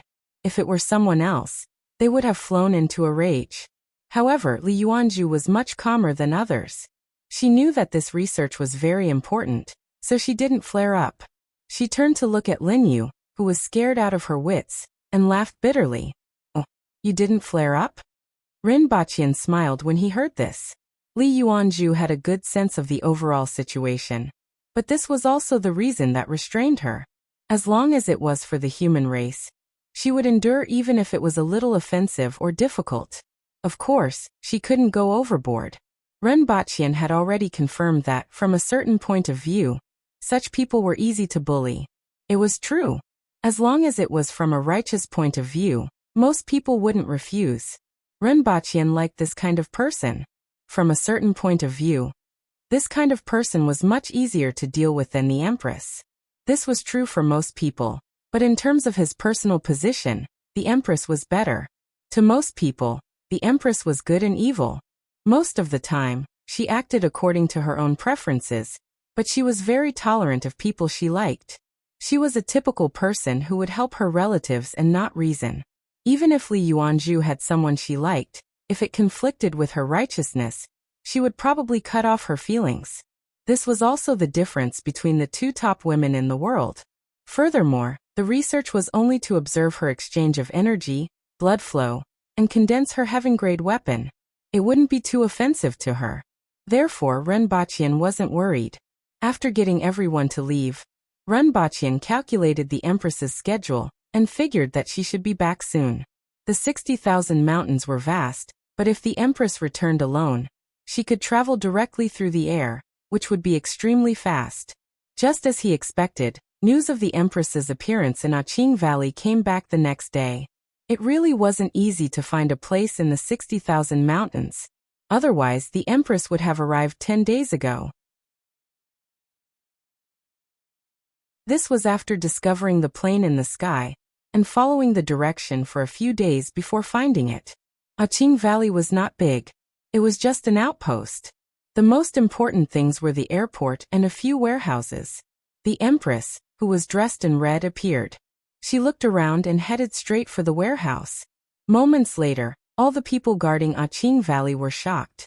After the Empress chased everyone away, She carried 2 bottles of wine out of the warehouse. After downing a bottle of wine, she let out a satisfied sigh of relief.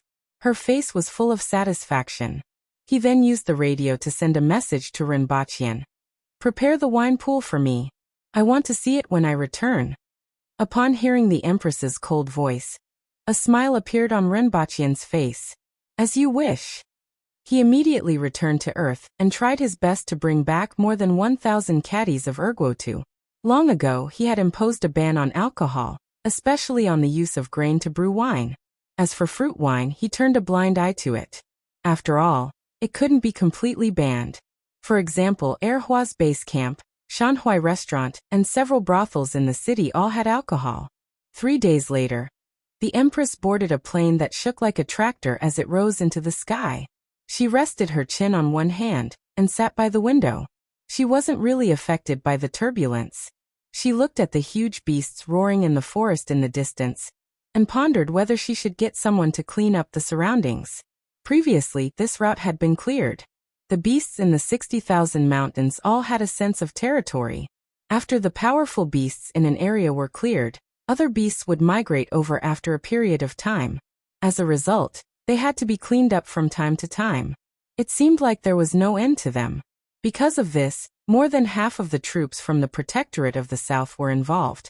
Before the plane reached a high altitude, there was a small accident. An iron-winged rock barged into the flight path of the plane and seemed to treat it as a toy. It chased after it for a while and planned to pounce on it. The archers on the plane shot a few arrows at it but couldn't chase it away. The arrows bounced off the gray feathers on its body, which made the rock a little angry. It looked as if it was being harassed by a few flies.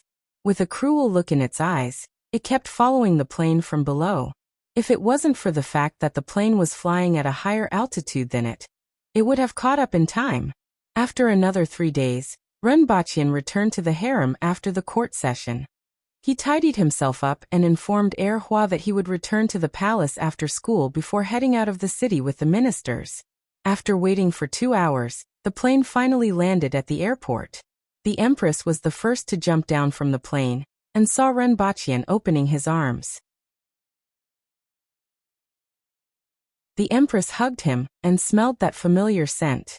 She then bit his shoulder hard and heard him groan in pain. She then raised her head and sneered. "I'll deal with you when I get back." Her ears were very sharp. When she turned around, she could still hear Rinpoche muttering, "Are you born in the year of the dog?" She almost turned around and gave him another bite. "Don't stand on ceremony." The Empress nodded slightly at everyone. During the days when she wasn't around, everyone had done a good job in assisting Rinpoche. She was quite satisfied. "Let's talk after we get back to the palace," the Empress said faintly. "Yes." Everyone stole glances at the Empress curiously. They didn't know what level the Empress was at now, and could only feel that her aura was as unfathomable as the sea. There were a few limousines and various vehicles outside. Nowadays, Dayo didn't only have tractors and trucks. There were limousines and off-road vehicles, but they weren't officially released. Basically, Rinpoche obtained them from the laboratory and gave them to everyone as a reward. These things looked precious, but they were all experimental models. Using them as a reward would be beneficial and not costly. This is not bad. The Empress sat in a limousine. When she saw Rinpoche take out the ice fruit wine from the refrigerator, her eyes immediately lit up. "Is my wine pool ready?" "Of course. How can I be careless with your Majesty's instructions?" Rinpoche hugged the Empress and received a long, suffocating kiss in response. Then, she bit his lips so hard that he almost tore off a piece of skin. "You are indeed born in the year of the dog." Rinpoche was exasperated. This was why he couldn't beat her. "I heard that you are addicted to the brothel and neglected to discipline Erhua?" The Empress looked at him from the corner of her eyes. "Who said that? I will beat him to death." Rinpoche was so angry that he almost died. How could she slander him like that? Angry out of humiliation? "You are really bold." The Empress laughed and made Rinpoche panic. "Angry out of humiliation? I have been working hard for several years. Even if I don't get any credit, I still put in a lot of effort. How dare someone slander me?" Rinpoche said angrily. "Ah, The Empress laughed meaningfully.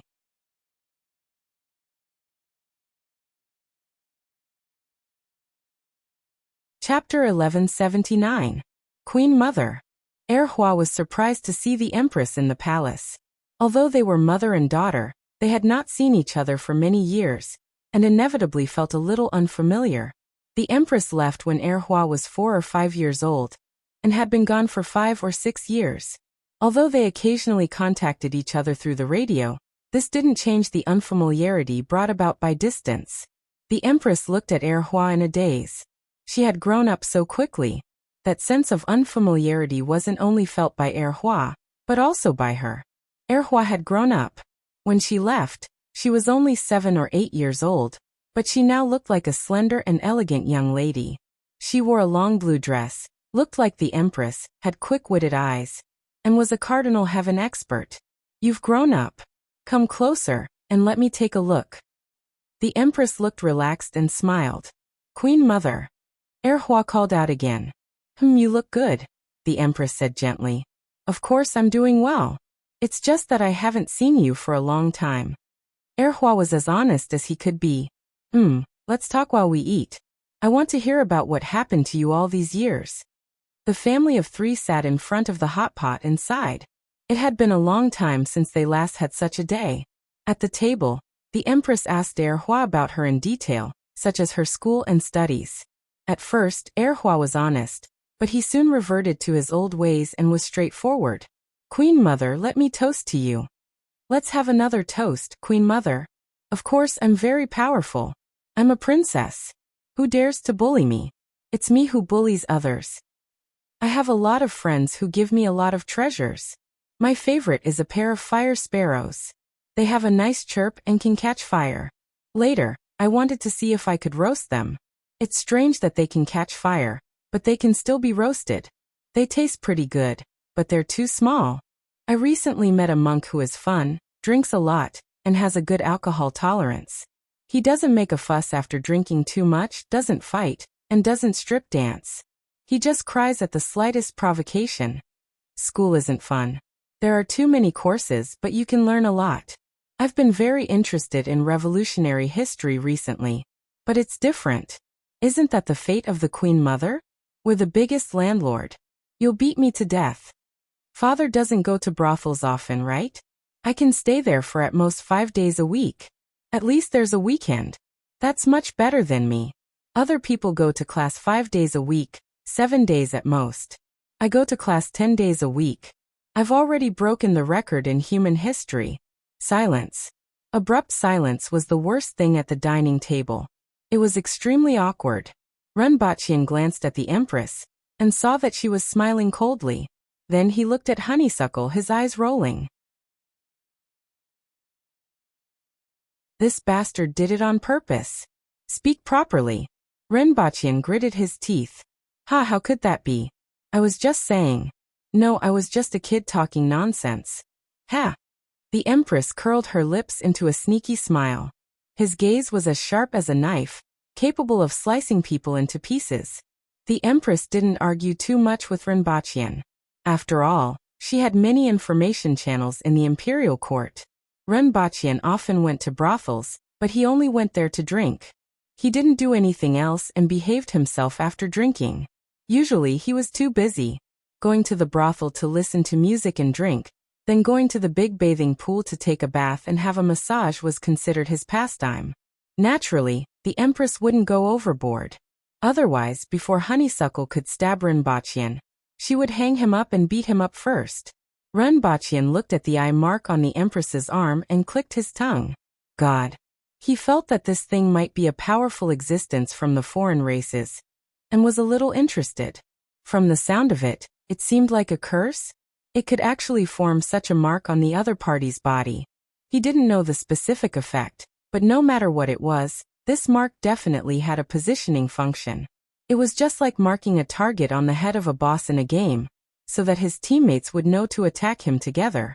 Let's go back and give it a try. Renbachian didn't know if this thing would disappear when he returned. Only God knew how this thing worked. With a twist of space, Renbachian pulled the Empress and Honeysuckle back to Earth. Looking at the sky, It was early in the morning.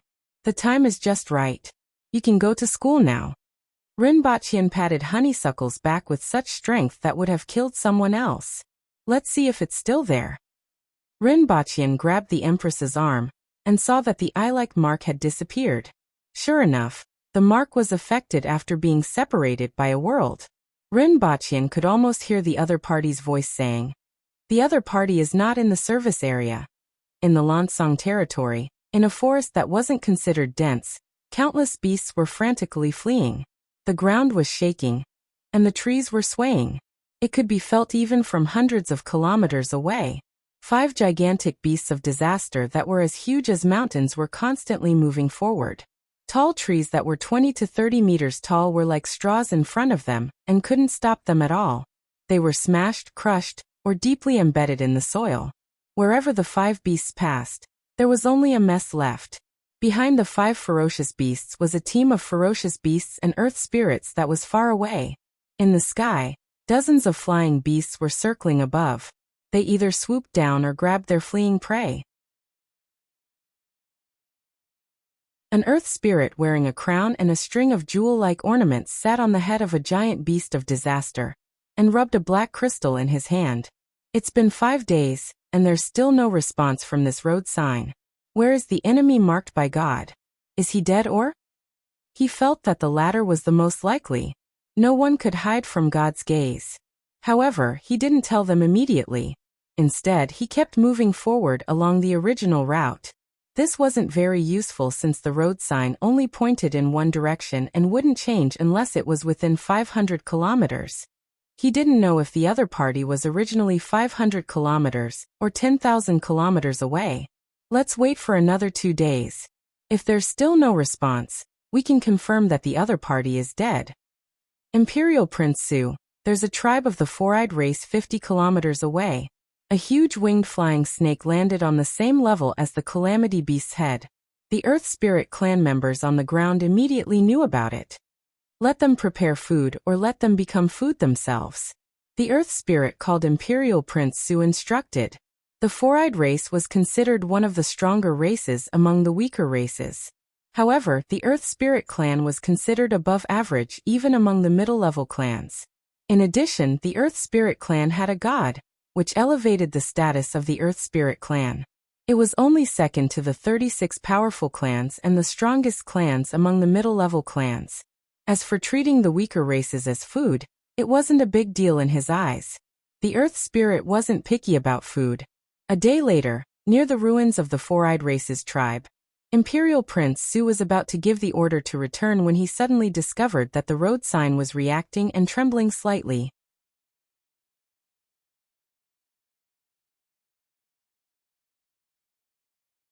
Chapter 1180. It's still here. It seems like this thing isn't so easy to deal with. Rinpoche frowned slightly when he saw the pattern reappear on the Empress's arm.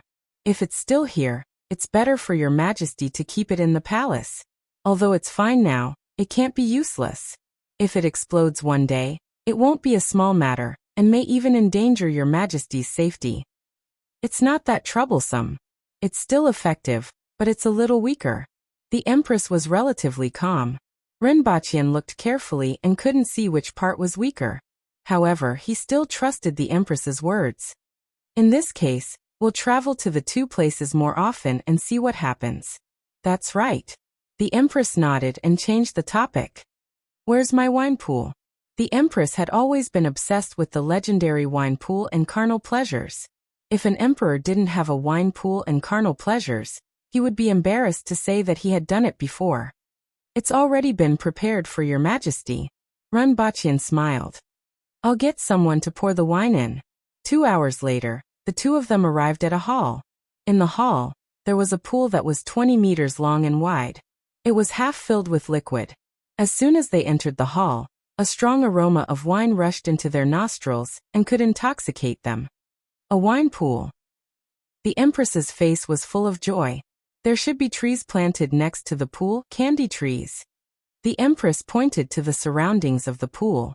Good. I don't know what they did to actually block the sight of the gods. But so what? After all, how can humans compare to the gods? Imperial Prince Su noticed the movement of the road sign and sneered. Let's go. Let them suffer the wrath of the black sky god. 3 days later, the road sign didn't respond again. The road sign responded again. The road sign didn't respond again. The road sign responded again. The road sign didn't respond again. The road sign again. Imperial Prince Su's hair stood on end. For more than a month, he was always on the verge of a violent rage. The team had been moving in the direction indicated, but what made him furious was that the road sign seemed to be getting harder and harder to track. Until one day, the road sign couldn't find the other party's position. This made Imperial Prince Su's eyes hazy. There was no doubt that the other party was still alive. However, he didn't know how they did it. They actually blocked the sight of the gods, and even the gods couldn't find them. Give up? Absolutely not. The other party's blasphemy towards the black sky god had to be cleansed with blood. But to continue? Who knew if the other party was thousands of miles away or tens of thousands of miles away? It was impossible for them to kill everyone along the way. Looks like it will disappear after one more time. Renbachian rolled up the Empress's sleeve and looked at the faint mark.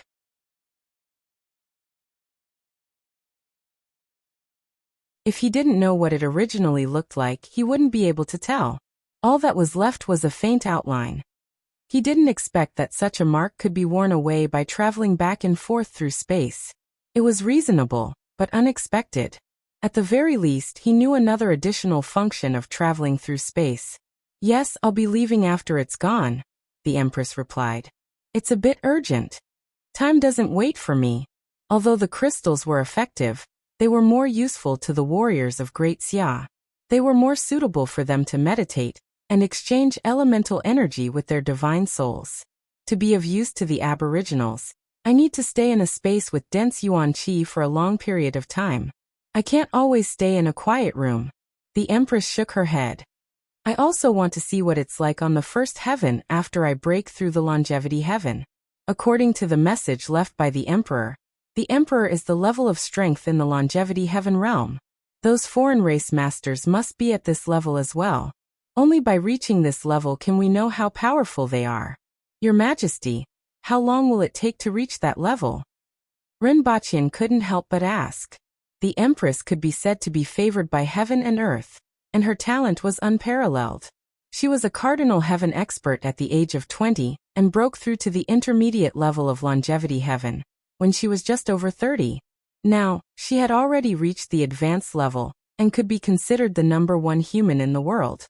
This kind of talent had never been recorded in the thousands of years of history. Thousands of years ago, when the human race was still in the Lansang region, there weren't many people who could compare to the Empress. Moreover, the Empress had the hack machine to level up. However, without the help of predecessors, Renbachian wasn't sure how long it would take for the Empress to take that step. On one hand, he was looking forward to it, but on the other hand, he was a little worried, which was why he asked this question. After the Empress took that step, the future should be much safer. I will definitely take that step within 10 years, the Empress said resolutely. Good. Renbachian smiled. 10 years. He didn't know how many more years she could drag on. The most important thing now was to drag on. The longer she dragged on, the more advantageous it would be for the human race. If she dragged on until the human race got out of the warship, even if there were dozens or hundreds of foreign race masters, they could just directly attack them. The Empress returned for more than a month before leaving. She left in a hurry and didn't even explore the existence in the belly of Mount Lu Chui. It was a race against time now. Huh? There's news of Qi Ziding? Renbachian was a little surprised. Most of the time, he had forgotten that he had such a brother-in-law. He had been looking for traces of the late emperor for more than 10 years, and even Honeysuckle was almost 11 years old. A door. Renbachian was a little surprised. Yes, it's said to be a door with a layer of water on it. We can't see what's on the other side of the door. More than 10 people went in, and no one came back from the other side. We don't know what's on the other side of the door, the radio reported. Renbachian walked around the ground a few times. There were too many strange things in this world, such as the thousands of races in the Lansang land, the red moon in the sky, and now another door. It didn't seem too surprising. What about Qi Ziding? He also went in, and there were 3 cardinal heaven experts.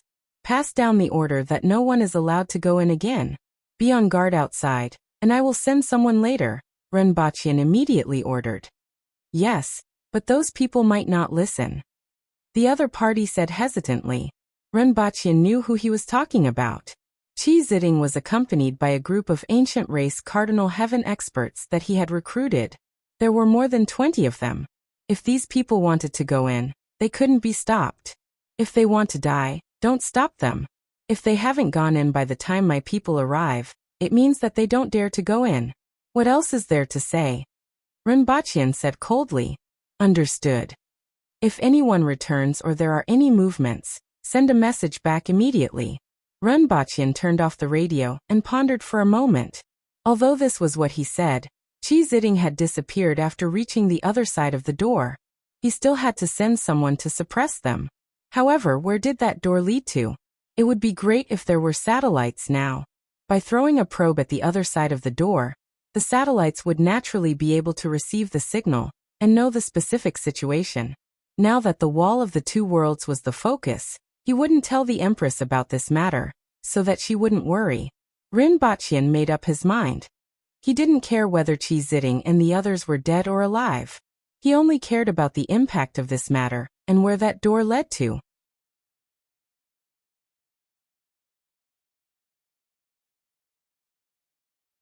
Chapter 1181. Horn Dragon Galaxy, 4-leaf grass planet. There were several large cities on this planet that had a population of more than 1 million. Thunder Light City was one of them. When the sun rose and was still hanging in the sky, the people in the city had already started their daily lives. What's that in the sky? What is it? Someone cried out in alarm. As if it was contagious, most people on the street looked up at the sky. Then, this contagious action spread from one street to another until it covered half of the city. Countless thunder barbarians looked up at the object that was reflecting a metallic luster in the sky. It's so noisy outside. What happened? A deep voice was heard from the palace in Thunder Light City. King, there's something in the sky, a female thunder barbarian said with a surprised expression. In the sky? Something? The deep voice was heard again. I'm sorry, King. The female apologized at first, then explained. There's something floating in the sky. It's at least a few thousand meters high. I can still see it clearly, so it should be very big.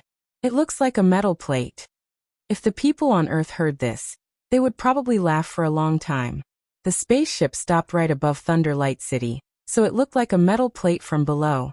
It could be considered a different world version of the blind trying to figure out an elephant. Oh, the owner of the deep voice finally appeared. It was a tall thunder barbarian who was more than 2.5 meters tall. There was a diamond-shaped scale on his forehead that had a weak electric light jumping on it. At that moment, 8,000 meters in the sky. Ha, those natives must be shocked. Oh mother, I see God. A white pilot looked at the aliens on the screen and laughed. Although his tone wasn't pleasant, the people around him didn't object to it. This was a sense of superiority and pride from a higher civilization.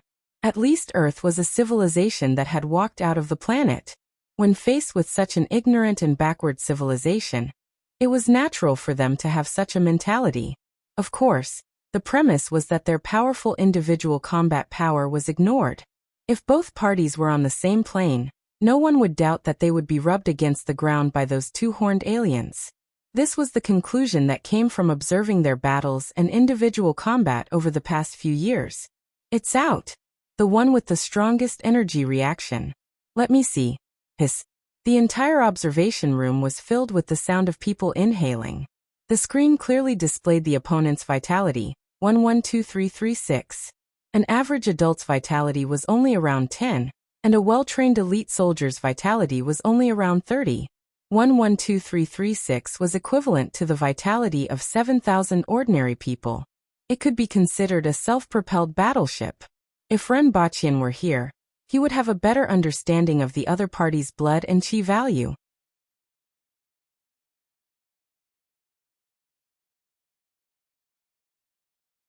This time, before the dull voice replied, An electronic voice with a strange tone came from outside the palace.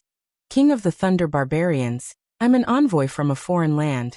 We came here to communicate with you. I don't know if you're willing to. The reason why it was strange was that the last two words of the Thunder Barbarians were extremely forceful, like steel, so when they spoke, they gave people a feeling that they were very imposing. However, this electronic voice was in line with the habits of the Earthlings, so the voice sounded a little weak. That thing spoke. The female Thunder Barbarian in the palace was shocked. After the electronic voice said it once, it repeated itself. After a few seconds of silence, the dull voice laughed. Haha, interesting. I haven't encountered such an interesting thing in a long time. Okay, don't just stand there, let our guests in. The rain platform was a 3-story platform outside the palace. Each floor was 3 meters high. At this time, several guards were looking at the sky near the rain platform with lightning surging in their eyes. It wasn't until the female Thunder Barbarian came out and said a few words that the guards stood aside. Come down, the king invites you in. The female Thunder Barbarian said to the sky. Everyone was surprised to see the plane land on the side. The side opened, and a woman who was similar to the Thunder Barbarian walked out. She had no horns, no lightning in her body, and no blood could be felt from her. That's right, it was a female robot. Under normal circumstances, it was easier for the other party to be on guard against a female. Especially according to the observation on Earth, the aesthetic standards of the Thunder Barbarian tribe were quite similar to those on Earth. This robot was made based on the aesthetic standards of the Thunder Barbarian tribe. What are you? The female Thunder Barbarian raised her eyebrows and looked at the robot in front of her. She could clearly feel that the other party was not a living thing. It's not very polite to say that. The robot pursed her lips and smiled, saluting with the etiquette of the Thunder Barbarian tribe. Come with me. She didn't feel any dangerous aura from the other party, so the female Thunder Barbarian directly invited it. As for checking the weapon, there was no such requirement at all. As the most powerful king of the Thunder Barbarian tribe, he naturally didn't care about this kind of thing. First set a small goal, such as 1 second. Remember, book house.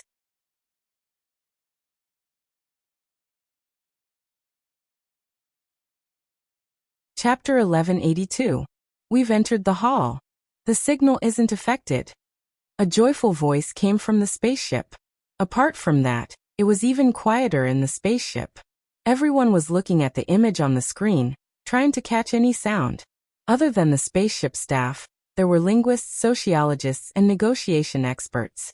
Earth had made a lot of preparations for this meeting. According to some people, it was the beginning of a new chapter in history. This was the first contact between humans and an extraterrestrial civilization. It could be said to be a historical event. No one would be careless. As the robot entered the hall, the residence of the civilization's ruler was finally reflected in the eyes of the people on Earth. In the eyes of many people, a lot of things could be determined from a person's residence. Although it was an alien, it was better than not having any clues. The hall was spacious and simple, with black and blue as the main colors. At the top was not a seat, but a cushion that looked like a futon. A tall figure was sitting there with his legs crossed. Other than that, there was the female Thunder Barbarian in front of him. Neither of them had luxurious decorations on them. They were even inferior to the Thunder Barbarians outside. However, the pressure from their bodies was far beyond any life form they had ever seen. Simple, determined, tough. This was the first impression of the people on Earth. It's a pleasure to meet you, King of the Thunder Barbarians. I'm an emissary from Earth. You can call me Zero. The robot saluted. Puppet? Something shameful. But I'm still willing to give you a chance to talk. The tall figure said. Tell me first. What are you guys? Where is Earth? What's your purpose? You can call us humans, just like how you call yourselves the Thunder Barbarians. In fact, we're all carbon-based life forms. Although there are slight differences in appearance, there's not much difference in essence. Earth is another planet outside this one. We crossed the distant starry sky to come here with the friendship of humans. Friendship. The tall figure let out a soft laugh. Yes, friendship. The boundless starry sky is our goal. The starry sky is vast, and most of the planets have no life. Discovering and coming here is a surprise for both our races." The robot's words were said after many experts had discussed them. They tried their best to be as pretentious as possible, so that the other party would not look down on them. After all, Earth had already walked out of the planet. They still had some confidence in dealing with the native alien races. However, he couldn't brag too much, lest the other party would see through him in the future and feel that he had been deceived. Thus, he tried to make his words as complete as possible. This was also based on the situation of the Thunder Barbarians. From what he had learned, the people of this race believed in martial strength. Their physical strength was strong, and their personalities were straightforward. They hated being lied to. "Zukam then. Why are you looking for me?" "Naturally, it's to establish a connection between both sides." "Did you discover this world by accident?" "Where is your world?" "What do you want?" "I hate having something on my head. Do you know why I didn't take it down?" The tall figure finished asking what he wanted to ask, and suddenly changed the topic. "Shoot it down." Many people on the spaceship laughed.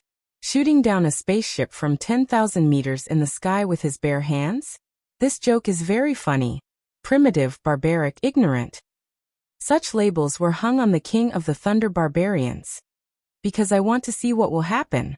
The voice of the tall figure didn't change much, but it carried a hint of thunder that sounded like the silence before.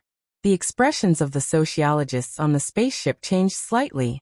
Was this the rhythm of a sudden change in attitude? Peaceful communication is built on powerful strength. There's a saying that goes, "Reading can make me talk to idiots calmly, and fists can make idiots talk to me calmly." Maybe we should show our strength. This kind of primitive, backward race can't understand the greatness and power of technology. They have too little knowledge, so they believe in the pressure of fists more. "I don't think he'll be so unwise, right?" someone said. After all, communication between both sides was extremely beneficial to both sides. Honestly speaking, who would reject communication from another planet? If it was him, he would definitely not reject it. He believed that no one would be able to reject it. For a civilization that could walk out of a planet, even a little bit of technology would be enough for them to upgrade for several generations. Most people agreed with this statement. If it was Earth in their shoes, their first concern would be how to further communicate with the other party, exchanging technology, materials, minerals, and so on. They would find a way to get technology from the other party that could allow their civilization to transition. Secondly, they would want to get something that could allow their technology to advance, or something that could allow them to live a better life. Even if the other party didn't know much, as the king of a race, he wouldn't be too short-sighted, right? "Maybe you're very powerful, but for us who can travel through space, your strength is still at the level of a living creature," the robot said. "Hee hee ha ha ha." The tall figure suddenly laughed in a low voice. "I've said it before, I hate things above my head, not even birds. And I also hate people who are sneaky and don't even dare to show their faces. If you come and greet me honestly, maybe I'll spend more time talking to you." The people on the spaceship who heard this had a strange expression. Greet him honestly. It was like a primitive man who was being pointed at by a gun and roaring, "You should just greet me honestly." However, the next moment, everyone couldn't laugh anymore. The tall figure didn't make any movements, but an electric current suddenly flowed into the robot's body. In a short moment, all the electronic parts were destroyed, and the screen on the spaceship went black. Although it's exquisite, a puppet is a puppet. The tall figure didn't even look at the robot and flashed out of the hall. Suddenly, a bow completely made of lightning appeared in his hand. "Is he trying to shoot us down?" Someone sneered. Everyone's face was a little angry. They didn't expect that they would fail to make contact with the king of a primitive race. The other party was simply unreasonable. The gap between the two parties was obvious, but the other party actually dared to do this? If it was someone else, even if they had some ideas, they would probably feign civility first, right? As expected, we should learn our lesson this time. Next time, we should show our strength first and let them know who's boss. There's a high-energy reaction below. There's a high-energy reaction below. The spaceship's alarm suddenly sounded. However, everyone wasn't too worried. After all, this was a spaceship that could travel through space at an altitude of 10,000 meters. What everyone was more interested in was the bow in the other party's hand that was made of pure lightning. Scan it and see how the bow is made. We might have discovered a big secret, someone said excitedly.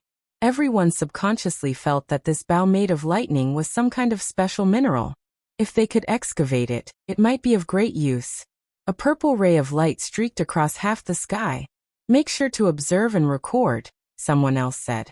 However, the next moment, the ray of light hit the spaceship and instantly broke through the outer shell of the spaceship. The powerful electric current instantly destroyed all the instruments on the spaceship. Even the people in the spaceship died in an instant. Looking at the falling spaceship, the tall figure wrapped in lightning suddenly leaped up. He first lifted the spaceship up a few inches, then smashed through the bottom armor of the spaceship. Boom! After all, it was a spaceship that was traveling through space. Its defense was excellent, and with this cushion, the spaceship didn't suffer too much damage. King. Seeing the tall figure walk out from a hole on the side of the spaceship, the surrounding people cheered. King. The female thunder barbarian walked to the side. The tall figure nodded slightly. Find the best craftsmen and scholars in the city, and see if they can research anything. Then he sneered. Weak rabbits actually want to be on equal footing with me? Do they think that just because they can fly, I can't do anything to them? How does the king know that they are weak? They don't even dare to show their faces. Why would the strong need to use such dishonest methods? But if they attack in mass, if they could attack in mass, it wouldn't be just one spaceship that came today. It wasn't easy for them to come here. Moreover, they were able to shoot down their spaceship so easily, which confirmed this point. They are just weak people with some strange skills.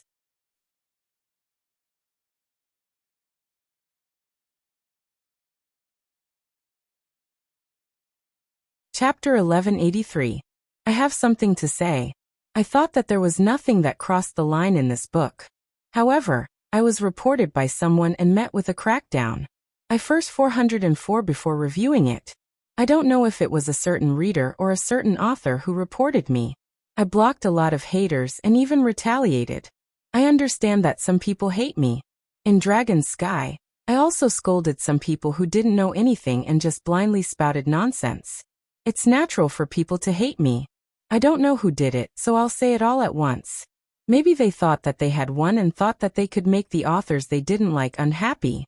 In fact, it only created an environment in which everyone in the online literature industry felt insecure.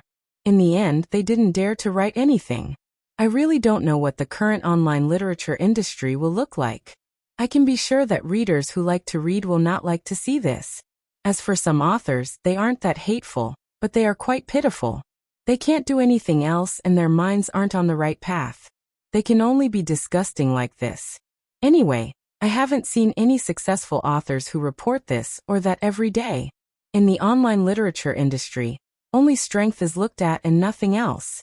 If you want to produce results, you have to write your own book well. Even if you drag others down, you won't be able to come up. That's all. Recently, I've been writing other things for fun. I didn't have any manuscripts. I thought that it would take a few more days before I could release them. After I finished writing, I would go and update my novel.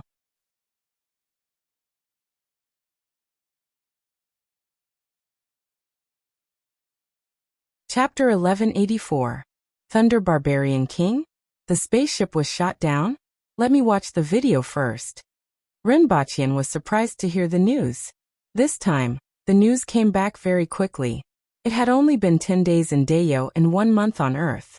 After all, when they first came into contact, the 3 spaceships in the Horn Dragon star sector maintained constant communication. Everything that happened from start to end was clearly seen by the other 2 spaceships. Okay, just remember not to spread it. Yang Sen's face, which was getting rounder by the day, looked like a greasy middle-aged man, but was actually an old man, was floating in the air. With a smile on his face, he circulated the news internally, and left it to Yang Sen to contact Rinpochian. After all, in this aspect, Yang Sen's vision was higher than everyone else's. He was an expert among experts.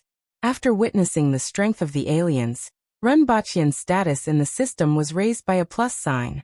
His wife, the Empress who killed without batting an eye but was so beautiful that she made people speechless, was raised by 3 plus signs. Renbachian shrank back and said, "Stay away from the camera, at least show the upper half of your body."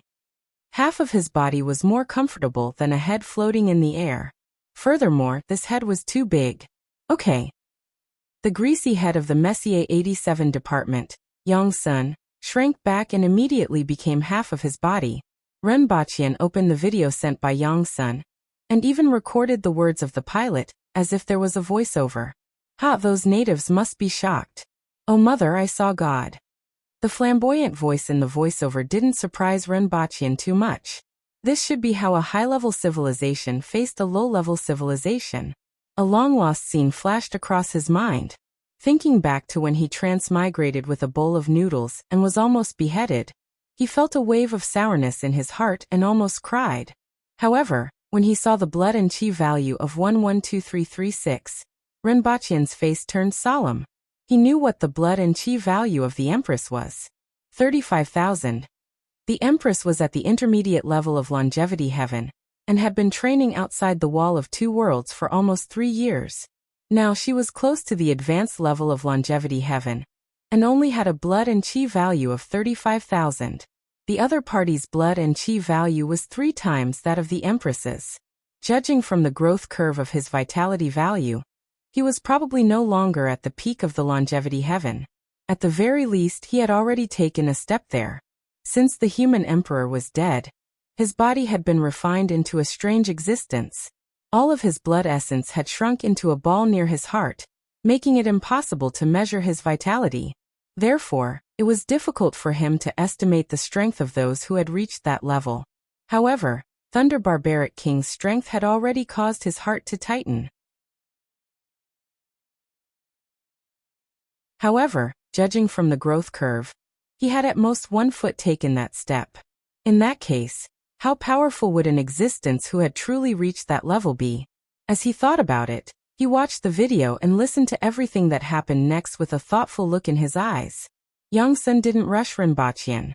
Instead, he brewed a cup of wolfberry tea suitable for his age at the other end of the screen. Even though Renbachian was already aware of this matter, he was still somewhat fearful of the might of this arrow and remained silent for a long time. "What do you think? What do you think?" Yang Sun finally opened his mouth after a long time. "You can't evaluate these Thunder Barbaric Kings with the thinking of Earthlings." Renbachian pointed out the first problem. Rather than looking for those sociologists, you might as well look for 2 ruffians from a backward region. They know better than anyone that the fist is the boss. If you don't show your strength, it's useless no matter what you say. Not everyone cares about the exchange of benefits, let alone the alien races. After staying in Dayo for so many years, he knew this way of thinking too well. As the king of a race, Thunder Barbaric King was inhumanly powerful, had a higher opinion of himself, was more stubborn, and was harder to convince. Similarly, they valued martial strength more. Renbachian could almost understand the other party's thinking. If they needed anything, they could just snatch it. Otherwise, they would work hard to train and strive to cross the starry sky with their body. They might not necessarily understand the dangers of the starry sky or the vacuum. In their opinion, since they could come over, they could go over. As long as their body was as strong as steel, Renbachian dared to say that after the spacecraft crashed, the other party would definitely test the strength of the steel. In his opinion, it was just that he hadn't flown high enough. "We didn't expect the other party to be so direct. We also considered what you said and came up with a variety of plans. However, the other party's reaction was still beyond our expectations. But it's still human thinking." Renbachian ended this topic with 1 sentence. "What's the height?" 13,000 meters. There was no obvious weakening before hitting the spacecraft. The other party's arrow can reach at least a distance of more than 20,000 meters. Renbachian was in a bad mood at this point. The stronger the other party is, the more powerful the enemy will be. Unless the distance is pulled to a safe enough position, even a spacecraft isn't a match for him, Renbachian pointed out. A spacecraft that could fly in space was powerful in some aspects, but it was weak in terms of combat power. What about a nuclear bomb? The premise is that you can hit him. A powerful existence that has reached this level is extremely sensitive to danger and has a very strong body. This includes laser weapons. Without a certain density, it's very difficult to hit the other party. Naturally, they can't cause damage or even cause fatal damage. I don't recommend you to be enemies with him now. Renbachian sighed. In fact, he hoped that Earth and the other party would fight to the death. Only in this way would Earth rack their brains to create more powerful weapons. War was one of the driving forces for the advancement of weapons and technology. This was also very beneficial to him. However, he couldn't say that. He is already looking for our traces. Although we are separated by a continent, after he finishes searching the area occupied by the Thunder Barbarians, he might send people to search further away. Yang Sen knew a lot of things, which surprised Renbachian. As the head of the Messier 87 department, he actually knew so much. What are the plans of the higher-ups now? Renbachian suddenly asked. Yang Sen came to ask Renbachian because he wanted to get some information from Renbachian's opinion. As for the specific plans, it wasn't something that Renbachian could control. How would I know about such things? Yang Sen laughed directly. I don't recommend making a second contact with the other party, or immediately becoming enemies with him. I suggest that we seize the opportunity to develop weapons that can injure and kill such a powerful individual, Renbachian said directly. Do you have any other opinions? For example, what level of strength can this person reach? Yang Sen asked. The value of blood and qi was just a number, and they needed to have a more intuitive understanding. The other party should have the ability to walk in the air at a height of no less than 2,000 meters. Renbachian judged based on the Empress's situation. Anything else? Do you think I'm a god? What can I see with just these few things? Renbachian spread his hands and asked. Yang Sen's greasy old face was starting to look a little unpleasant to the eye. He really didn't know too many things. Even the Empress hadn't reached this stage, so how much could he know? Furthermore, he wasn't in a good mood. The strength of these foreign races was indeed terrifying. In addition, I suggest that you don't try to use nuclear bombs. Although it can destroy a large number of ordinary Thunder Barbarians, it's very difficult to kill such an existence. After that, it will attract the most intense counterattack from the other party. I don't think that an ocean can stop such an existence. Moreover, there isn't just one such existence on planet Four-Leaf Grass. There are at least 3 of them. There are only 3 spaceships on Earth now. Oh, there are only 2 left. What can we do? Let's build the spaceships first. Only when there are enough spaceships will we have the capital to think about other things. By the way, their power of thunder and lightning should be related to their thunder pool. You guys better pay attention.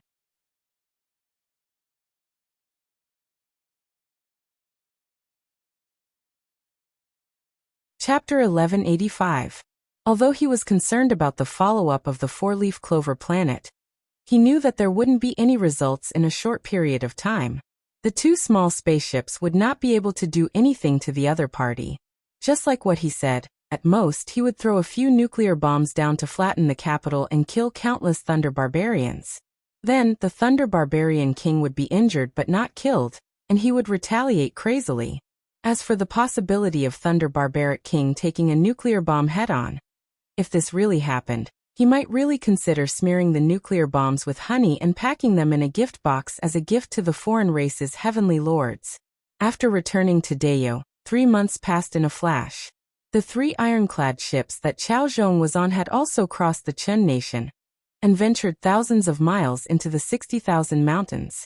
They had also built a stronghold to serve as a supply depot. Now they were preparing for the next exploration. It was estimated that it would take at least 3 months. There were still some fishermen coming and going along the coastline near the Chuyun Mansion and the Chen Nation. If they found a guide, they could avoid a lot of danger. However, no one had ever set foot in the 60,000 mountains before. At that time, it would be up to them to explore it bit by bit. The date of the martial arts contest had been set. It would be held in 3 months. Those under the age of 24 would be divided into two groups, 15 to 19 years old and 20 to 24 years old. The purpose of the contest was to select martial arts geniuses with potential. For this reason, a special group had been set up to serve the martial arts competition. The person in charge was an expert from the Temple of Heaven. The venue is set outside Wang capital city. There are a total of 5 arenas, 3 of which are the main arenas, and will be used in rotation. The construction of the arenas will increase the number of steel bars, and the concrete will have a strength of 80. Ren Baqian looked at the blueprint of the arena in his hand and listened to Tu Hong, the head of the Ministry of Works, who was newly established in the Ministry of Works. Speaking of which, Ren Baqian and Tu Hong had a grudge against each other. Back then, the two of them had sparred several times. However, the current Tu Hong was much more well-behaved. Let's do it this way. Report the expenses and withdraw them from the Ministry of Revenue. Ren Baqian immediately approved it. However, the next day, the naive, stingy, miserly, and seemingly menopausal Tu-Wan directly said in the imperial court, "The Ministry of Revenue doesn't have any money left. The salary for 3 months has just been distributed, and the rest has been spent on the 60,000 mountains and the Wall of Two Realms. If you don't believe me, you can go to the National Treasury and rummage through it. Even a mouse will be crying when it goes in." Even if Tu Hong was her biological brother, there was no way he could ask for money. Ren Baqian was silent for a while before saying in a relaxed manner, "This isn't difficult. We can pay the 6th knitting factory a sum of money to advertise during the entire competition. Also, ask the big families in the Yun Nation if they want to advertise at the competition." Advertisement? Let's advertise it to the public. It's the section that introduces the products on the Black Bamboo Academy's newspaper. After hearing Ren Baqian's explanation, everyone immediately understood. Is this useful? Of course. But the 6th knitting factory produces underwear and sports vests, right? Tractors and trucks are understandable, but what's the point of advertising these things? Ren Baqian had a smile on his face. It's just underwear and a knitted vest. Don't you always tear your clothes when you fight? Especially after you use weapons, it's rather unsightly. The 6th knitting factory has developed a kind of cotton woven with green spider silk. It's quite tough and not easy to damage, so it's not exposed during a fight. Everyone was stunned. Thinking about it, this thing did seem to be useful. Men were easy to deal with. At worst, they could just raise their swords and fight, but women seemed to be more concerned about this aspect. This was especially true for the warriors from the Yun Nation and Great Xia. Ren Baqian smiled in his heart.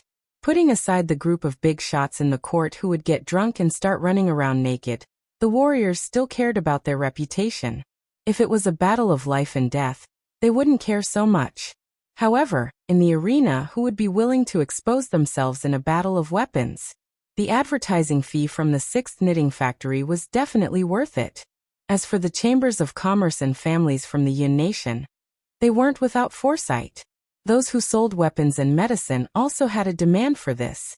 After the morning court session, Ren Baqian stayed in the laboratory for the entire afternoon to check on the progress of various projects. He returned to the palace in the evening. "Where's the princess?" Ren Baqian asked as soon as he returned. "In Fengyang Palace Hall." Xianzhe's bespectacled face, which was expressionless most of the time except during electric shocks, looked a little strange. What happened?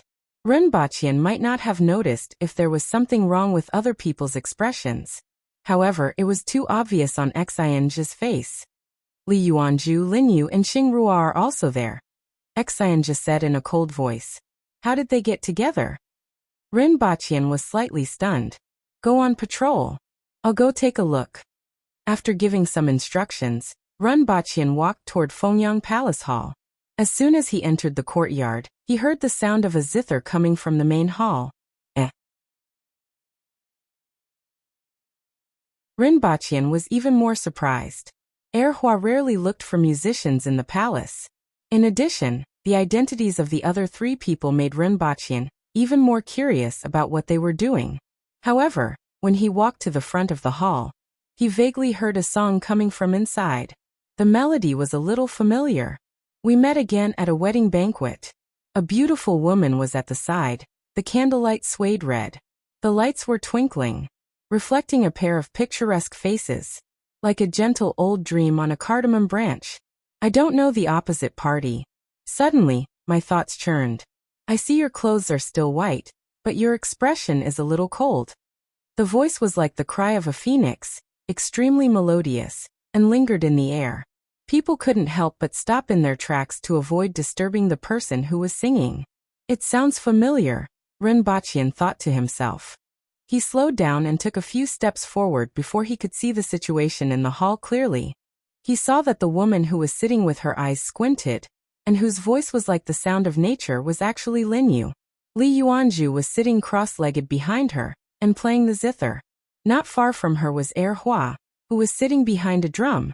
The song gradually stopped, but the mournful sound of the flute continued. Rinpoche's expression also became strange. The scene in front of him was something that he had never expected. The world's top expert, the ethereal Li Yuanzhu, Linyu, the troublemaker Hua, and the superficial monk, Xingrua, were actually singing together? Not to mention their strength, they couldn't possibly go together with their identities. Li Yuanzhu and Linyu should be doing research in the laboratory, right? Rinpoche suddenly remembered that he didn't see them in the laboratory in the afternoon. He didn't pay much attention to it at first since he needed to rest while being researched. He didn't expect them to be together. The song was very familiar, but he couldn't remember the name as it had been a long time ago. Your Highness is here. Li Yuanzhu looked up and greeted him with a smile. Arhut. Xingrua held a bone flute in one hand and put his palms together with the other. He was dressed in white and looked rather ethereal. Linyu was still squinting and disconnected from the internet. Hua jumped up from behind the drum and shouted, "Father! What's going on?" Rinpoche was puzzled. "Father, we have formed a band. Sister Linyu is the lead singer. Her singing is good, right? Sister Li is the zither player, I'm the drummer, and Monk Xingrua is the bone flute and harmonizer." Hua's expression was written all over his face. "I'm amazing, right? I'm amazing, right?